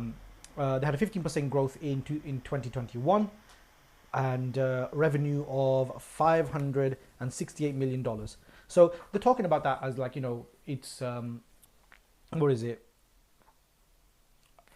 It's a leadership position with 15% growth. So they're saying that they had a leadership position. Basically, they're trying to say that their growth was greater than anyone else, any other individual brand. Right. Possibly, I don't know. I don't know that for certain. A guy called No Rolex No Sex bought some and didn't tell his missus. Don't tell her. Tell Tell her now. Three boxes of 75 Monty 4s, yeah. And a box of 10 Petita Mundo. Fair enough. Yeah. Yeah, no, they've gone up as well in price. They've gone up by about 20% or so. But yeah, the Habanos were talking about the... as Omid points out, yeah. Cameroon and Indonesia have some tobacco too. Like, we're not...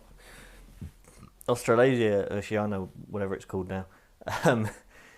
We can't discount them in this process as well as being neighbours. Cool. The Indonesian kind of area. But cigars in Indonesia are stupidly expensive. Yeah. They were already expensive. But again, we're now, potentially seeing a shift in markets here. They maybe there's some room for them to start exporting into Chinese markets, maybe even Japanese markets. I don't know. Possibly, but I don't. Possibly there could be, but yeah, Habanos is redefining. So this is basically what they were talking about, right? Yeah. Habanos redefines the concept. And take this with a very big pinch of salt because we don't know. No, this is their press release. So this is what we got. This is what we got. So it says Habanos redefines the concept of luxury in premium cigars. So this is the press release that they sent out to everyone when they discussed the price increase and whatever, right? So every year around selling prices, the heaviness. So global homogenization in the highest segment of the price pyramid. So basically, they made it quite clear in that way. What's going on? Come on, I'll tell you in a second. Tell me now. The Red Pilgrim says he has an allotment. I'll sod off the courgettes and become Senor Gran Britannia.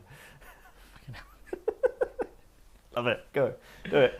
Yeah, they mentioned Cohiba specifically. Cohiba has unquestionable leadership worldwide, the strengthening of its position with the new, even more exclusive products and an imbalance between supply. So the point that they were trying to make is, or predominantly what they were trying to suggest is that Cohiba's demand is too high and we're pricing it too low.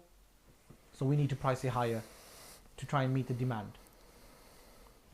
I mean... Technically, maybe. Yeah, it's close enough to a truth that, there's something there, but I can't see that being the main motivation. Yeah, I don't think it's the main motivation. No, I think it might be. Because it makes sense, right? The demand for Cohiba and Trinidad is pretty high. Yeah. Undoubtedly high. And they want to make it so that Cohiba and Trinidad are their most premium brands. Yeah. And as everyone's pointing out, Cubans have a unique flavour, so you can't change that. Yeah. So this is direct. So this isn't from an article or anything like that. This is directly from their press release, directly from Habanos, and it says it quite clearly exactly what they wanted to do, and it's imbalance between supply and the unstoppable demand for its vitolas place Habanos Habanos' number one brand, not only in the world's most exclusive premium cigar brand, but taking the Hong Kong's RRSP as a reference. So, yeah, they've already made it aware to distributors. Distributors have already made everyone aware. And then when the price increase was happening in UK, aside from Cigars, because I think Cigars were quite quick to change things online. They basically just did it, and it just happened very quickly. But a lot of the websites just took off all their Cohibas and Trinidads from the website. Really? You couldn't buy them. They were just taken off completely. So there were no decided what to do, kind of thing. No, they knew what they needed to do, which is increase the price. But while they were increasing the price, they didn't want someone to just go online, because websites are online permanently, right? Yeah. So they didn't want someone to go and just buy them very quickly, and then they have to honor those sales because that's what the price was. That's what it was online. They have to honor the sale. Yeah. So they took every Cohiba, every Trinidad off the websites because they don't have shelves, so they don't need to worry about that. And if they had shelves, it would have been easier because you just do it in the morning, first thing. But they took it all off the website. So GQ, for example, right? GQ, when you went on there, they had one Cohiba in stock and some Trinidad Puritos in stock. That's it. And the day before, they had a lot more. Monday morning, all of those cigars are back up online. Vastly more expensive, vast change in the price as well. So Cohiba Siglo 2 or something was like almost £30, I think. That's a petite Corona. It's a petite Corona. Fucking hell. Yeah. And almost no one smokes Siglo 2s, man. And that always brings me back to the inescapable thing in my mind as a not rich person. I'm looking at that tube by your feet.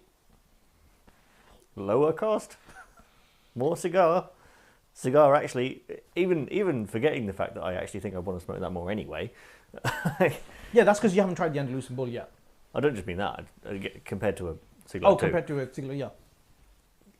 Yeah. Why would I choose the Siglo? Why would? And I think a lot of people are going to start making that choice now. Except for my occasional Cuban hit or something. Okay.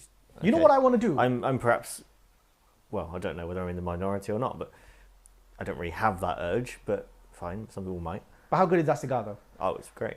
Right? An aged... Helps to be 2019. Yeah, a slightly aged or an aged Cuban cigar is still a little bit difficult to beat, man. Oh yeah, there's something special about that. So on that basis, maybe Habanos has a point. I don't know. Someone may disagree. I'm sure there are plenty of people that will disagree with me quite comfortably about even aged Cuban cigars. And they'll be like, nope, still want the pre-aged New World cigars. Because as we spoke with La Flor Dominicana, I've spoken with plenty of people from New World brands. They all pre-age their tobacco, right? Mm-hmm. So maybe some people will be like, nope, definitely want a New World cigar. Regardless of how aged a Cuban cigar is. Yeah. So speaking of that particular point, Augusta says maybe they want to try and increase quality control and sell at a lower volume at a higher price.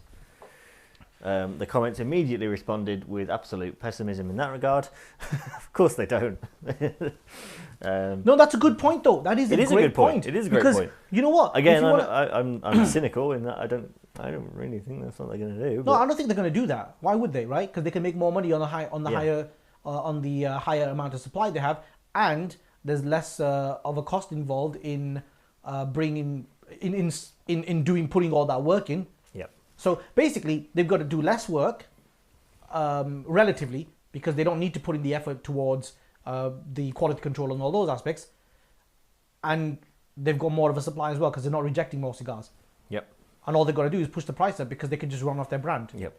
And they can run off their brand. Oh yeah, yeah. Right? I mean, there's You got to switch the camera, mate. Pardon? That's a step short of resting on your laurels, but yeah. But isn't they don't have to promote the fact that Cuba makes cigars. Yeah. But isn't that what pretty much any luxury brand does? Just rest on their laurels? To an extent, yeah. Right? You build up a brand to a certain level. You build up your certainly the position fashion industry. Yeah. What, you think Well, Gucci's actually worth Gucci? I've made a white T-shirt. It's £400. There you go. Right? I think is it Gucci that make ripped tights for a few £100? Probably. I've seen some pizza-shaped sandals which look like a pizza, and they cost like stupid amounts of money. And then you could get the same thing from Amazon. Yeah. So, yeah, why would you put all that effort in to increase the price and increase the quality when you could just rest on your brand, right? Yeah. People are still willing to pay this amount of money. Maybe you and I won't. But do you think there's going to be a drop in... But do you think there's going to be a drop in demand? Maybe not short term? No. Both. Overall, I reckon so. What about drop in value? What do you mean? So demand could go down, but what about the drop in value of sale? So overall, let's say they made in revenue. Yeah, they made 568 million, right? Do you think will there be a drop in revenue? Yeah.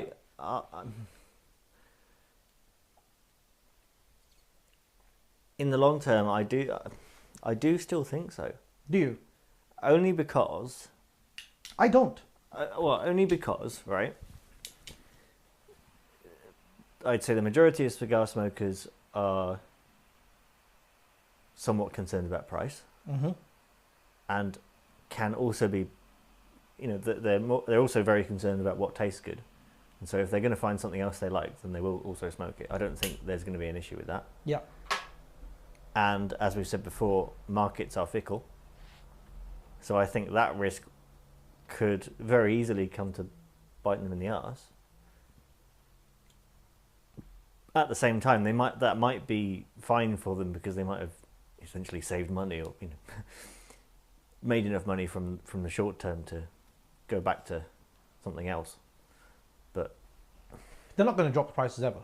I don't think so. No, they're never going to drop the price. Well, unless they have to, but yeah, I doubt it. I doubt it. I mean, I've never. I don't know. I'm basically. I'm thinking about it from the perspective of, well, partly myself and the people who I've smoked cigars with. Well, think of it from the perspective of the market. And their motives, right? Okay. And their motives are part financial, part taste of cigar. One of those can't be changed. You can't change really what finances you've got in the short term anyway. Yeah, you can. Bitcoin. Listen, but I think, wait. Listen, okay? I don't know why you're bitching about this, right? I find that there's a very easy solution to everyone's problems. Just make more money. It's the avocado on toast. I just can't, So I haven't got a house yet. Yeah. I don't know why there's so many homeless people. Who said that? I don't know why so many people are homeless. Why don't they just buy a house? It was some guy who'd been living rent-free for years with his parents or something. Oh, okay, yeah. Probably. That always seems to be who it is. Mr. Mayo reckons there'll be no drop, just a shift, which is a very good point. Yeah, there's going to be a shift, but not a drop. I guess if you've got the money to buy them and there's more to buy, you might just buy more. Buy more, yeah. Why wouldn't you, right? Because Cuban cigars have been increasing in value over a long period. But listen, they only increase, in enjoyability with time. Yeah. So. Precisely. So 10 years from now, when Cuban cigars have got 10 years worth of age, today's cigars, then people are probably going to pay a lot more to buy them. So, yeah, I think we're definitely going to see a shift. So this is probably a big change in what Habanos is to a lot of people. Yeah. And it's not, it's going to be a massive change for a lot of people in terms of what Habanos is to them. And speaking of that shift, that's perfectly summed up by our latest comment from Sharam, who essentially says, well, in the end, he literally says, "Fuck Cuba, I'm moving to New World."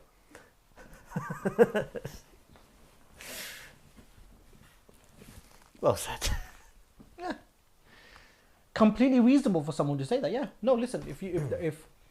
If that's how you feel about it, then of course. It's sort of how I feel about it, to be honest. I don't feel exactly like that. I feel disappointed about Trinidad, but I'm kind of like thinking, well, I can just buy it. I mean, I'm not taking it as a personal insult, but it does feel a bit like that in some ways. And given that I'm not gravitating to the Cuban section. But you weren't that keen on Cuban cigars anyway. Exactly. So now I'm saying, well, I'm even less keen. I'm not even going to bother considering anymore. But you weren't considering them in the first place. Do you know what I mean? Were you? Okay, fair enough. Smoked a few Cubans. Yeah, but to you, it never appealed to your palate in the same way that it appealed to mine. It does. It's just not as often. I've never seen. Okay, maybe this one, possibly. But it's rare that I've seen you enjoy a Cuban cigar in the same way that I've seen you enjoy some of the New World cigars that you've smoked. True. Like I've never seen you. But in my head, that doesn't mean I'm not still considering them. Okay. Like obviously I don't end up buying them a lot of the time. Yeah. But I'm still considering them as an option when I'm walking in. But I don't know. Now I'm not, basically. But to be honest, prices are like that. To be honest, in my opinion, I think that your palate isn't tuned towards Cubans anyway. Like you never. No, I don't think it is. But no, because whenever you used to smoke them, you're like, yeah, it's a good cigar. But it was never like when you smoke some of these New World cigars, you're like, okay, this is really fucking good. Like your reaction to some of these New World cigars was vastly different to how you reacted to Cuban cigars. So. But I do still like, in terms of, because it's nice to have a sort of progression of flavors, isn't it? And I do still consider, or I was still considering Cubans as I walked in,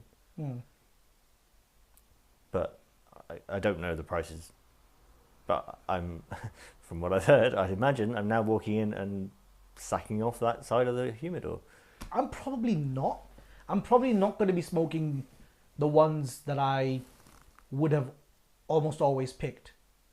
So, if let's say I was going to pick an H. Upmann number 2, the Cornerstone number 2. Upmann. Yeah. Instead of smoking that one, I'll probably get a Diplomaticos number 2. Mm-hmm. Same price, but the Diplomaticos is much bigger. Yeah. It's a less popular cigar. But probably going to. So yeah, I'm probably going to continue smoking Cuban cigars. I'm not going to change. Cohibas never kind of hit my radar anyway. In all fairness, right? The last time I smoked the Siglo 6, I was smoking it. When we went to the monthly Herf with Ray, right? I bought a Cohiba Siglo 6. It was 50 quid, and I thought, because I made a decent amount of money, and I got one of my contracts, invoices come in. Somebody finally paid you mean? No, I've never had a problem with invoices, Oh right, lucky you. I know. I fucking touch wood. Touch fake wood. But I was like, yeah, okay, fine, I'll treat myself. And when I smoked that Siglo 6, he was like, yeah, it's a cigar. Nothing about it made me think, wow. Like, this cigar, the Ramoneones, vastly superior to the Siglo 6, in my opinion. In terms of like flavors, the way that I'm enjoying it, it's just so much better. And this is drastically cheaper, less expensive than the Siglo 6. Yeah, well, people are saying the same about Trinidad Reyes. Like Trinidad was the one that I'm disappointed with. Yeah, well, no Rolex is saying that Reyes is in his top 5 cigars, but at £28, there's no chance he's buying it. There we go, summed up. Same way. Same thing, yeah. I'll get a Monte number 5 than the Reyes. Yep. Or as Ryan puts it, £28 for a Reyes is theft. It's close to. Tantamount, yeah. But yeah, so the average cigar smoker is not rolling in it. No. And it's a bit, well, it just feels like a bit of a... Yeah, it's like... It's almost insulting. It's not like they really owe us much, I guess. Maybe no, they don't owe us anything, right? No company owes any customer anything. But it sort of feels that way sometimes. It's very easy to take it that way, isn't it? I guess we are prone to taking these things personally because we love particular things, right? In the cigar industry, it's quite close to us. We fall in love with particular brands. We fall in love. But Habanos doesn't see it. I don't think Habanos has ever seen regular customers as... Maybe they do kind of look down their noses at us. Maybe. Some of the senior people at Habanos, maybe they do look down their noses at us. Because we're not extremely wealthy individuals. Most of us, anyway. We're not realistically the ones making them all their money, probably. Yeah. Well, I say realistically, I don't know that. I'd imagine so, if they're doing this. If they think they can afford to do this, then I'd imagine that must be true. Yeah. As Andre says, it's a kick in the balls. They don't care about the majority of the customers. Or the customers, I can't speak. And that's the difference. That's the key difference with New World brands. New World brands feel like, maybe even if they don't, I feel a lot more connected to New World brands. Even if they don't care, they do a damn good job at demonstrating that they do. Right? Even if Fuente doesn't give a flying fuck about any of his customers and he's just interested in making as much money as possible, I don't think that's the case. I don't think that's the case. But even if, hypothetically, that is the case, we don't feel that. Same with La Flor de... When we spoke to Anthony yesterday, felt like they cared about the customers. Yeah, they're coming out with a stupidly expensive NFT, probably. And there must obviously there's some promotion in our chat to him, I guess. But at the same time, I got the impression of that guy that if he were to meet any one of us in the street, or a Herf or whatever, it'd be easy. It would be the same level of It doesn't have that. It doesn't, like, you can feel more connected to a New World brand than you can with a Cuban, with the Cuban brand. With the Cuban brand, it's like this massive, it feels like this corporation. It feels like you're talking to the Cuban government, basically, which because you kind of are. But that's sort of what it feels like. Like, we've had so many events with so many New World cigar reps and producers and distributors, and they've all been so enthusiastic about their brands and knowledgeable and really not even just because they want to sell their particular cigar to us, but there we go. They do seem to want to connect with their customers. And the cigar culture, should we say, is perhaps a better way of putting it. But we don't see that with Habanos, right? Habanos almost never connects with their customers. When was the last time? I don't know. If Never ever seen. Apart from your WhatsApp. That's the closest I've got. Here's the thing. That's the closest I've got to Habanos. Yeah, but here's the thing, right? The fact that I'm talking to Habanos on that way, I don't know how, right? I just kind of started talking. I don't even remember how, right? But I just started talking to them. And the fact that that's happening feels alien to a lot of people. It's like, wait, you talk to Habanos? Like, when I talk to some people, they're like, wait, you talk to Habanos? As if, like, they're a completely faceless corporation. As if that should be impossible. Yeah. Well, Vince Hamilton. By the way, I'm seeing so many people that I've never seen in the live comments before. Oh, fantastic. So welcome, guys. Like the majority of names I'm seeing here I've never seen before. So, yeah. Oh, fantastic. Thank you guys for joining us. It means a lot. Habanos doesn't feel the need to engage with consumers. They think it sells themselves. They think they can sell themselves without having to engage.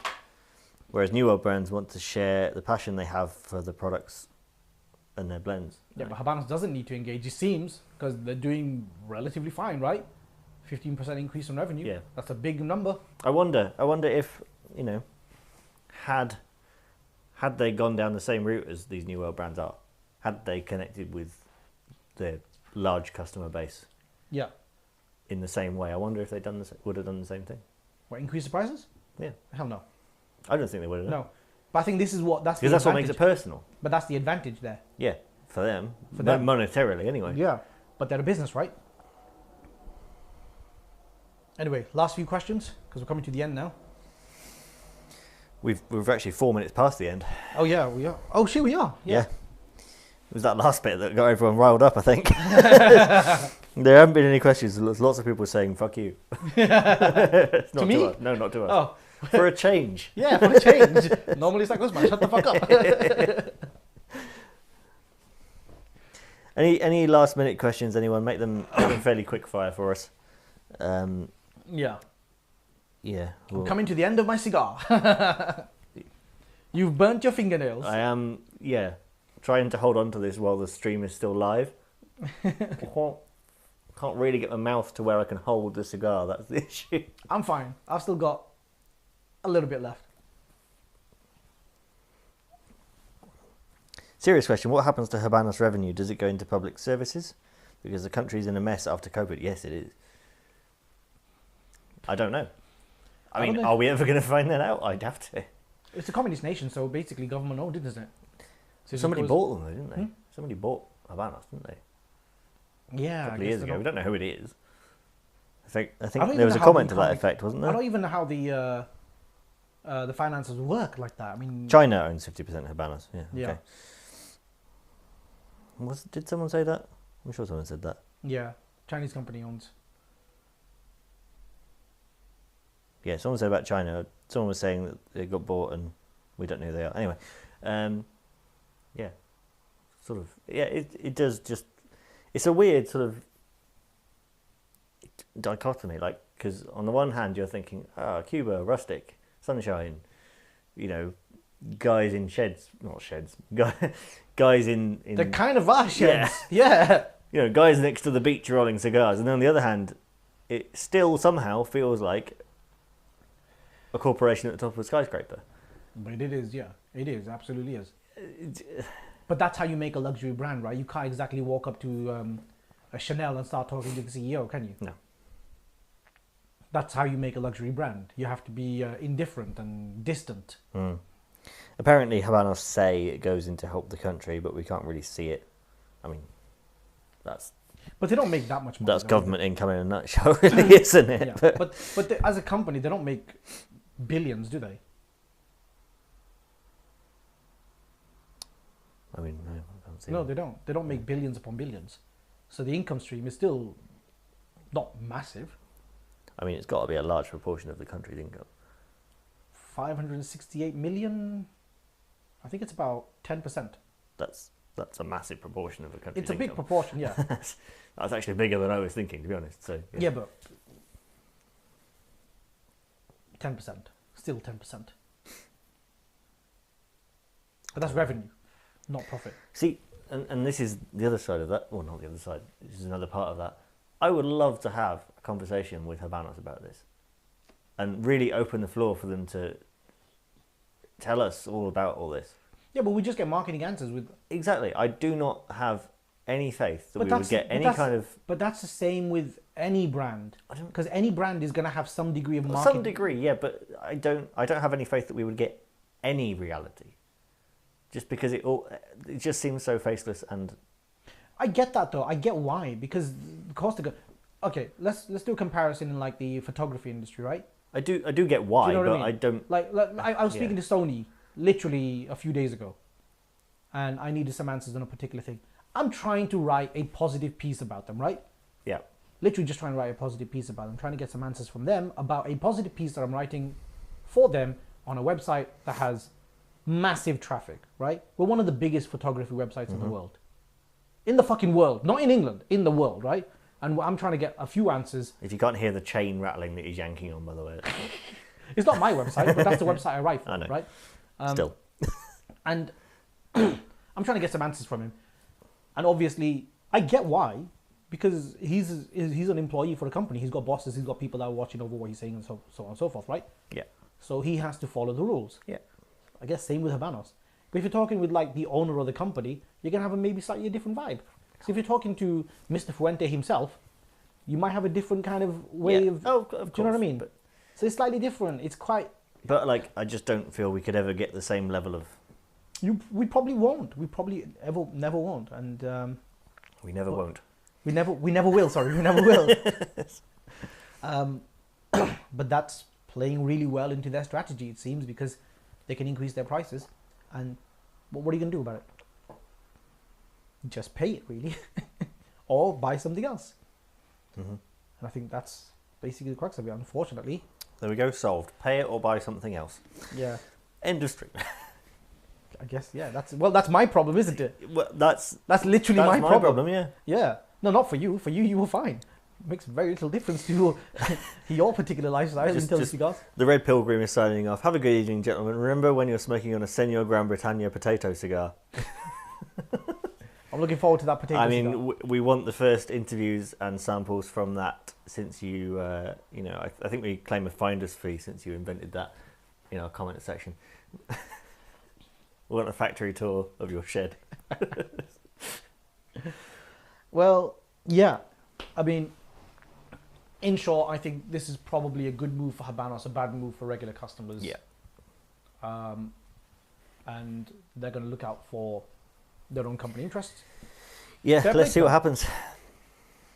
happens. We'll come back to you with, with our probably anecdotal findings, but we'll keep an eye out and see what Everything's happens. anecdotal with Habanos, man. It's like we can't. Yeah, that's true. Do you know what I mean? Can't get actual numbers Yeah, but unless they give it to us. from what we can find out, at least in the markets we've got access to, we'll see what we can Yeah. dig up for you. But yeah, Yeah. other than that, thank you guys for joining us today. I mean, great. I mean, the fact that so many people Yeah. that we haven't seen before on the live stream, thank you for joining us. That means a lot. Really appreciate it. It's And, great to see people getting so, passionate about yeah, about of this course. subject No, as well. listen. However you feel, right? That's the best thing about it. If you're angry about this, yeah, great. Be angry. If you're happy right now, I don't see how. Seize the means happy, of production. Oh wait, that's what keeps. But yeah, thank you guys for watching. Check out some of our other videos, or join us on some of our future live streams. We're going to be talking a lot of shit more often, probably. And yeah, hit the like button, subscribe, share, all that kind of good stuff. And hope we see you guys in the next one. Thank you. Like and subscribe.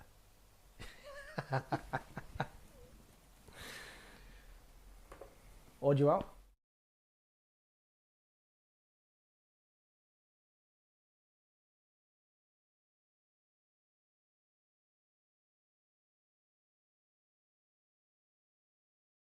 No, the audio wasn't out.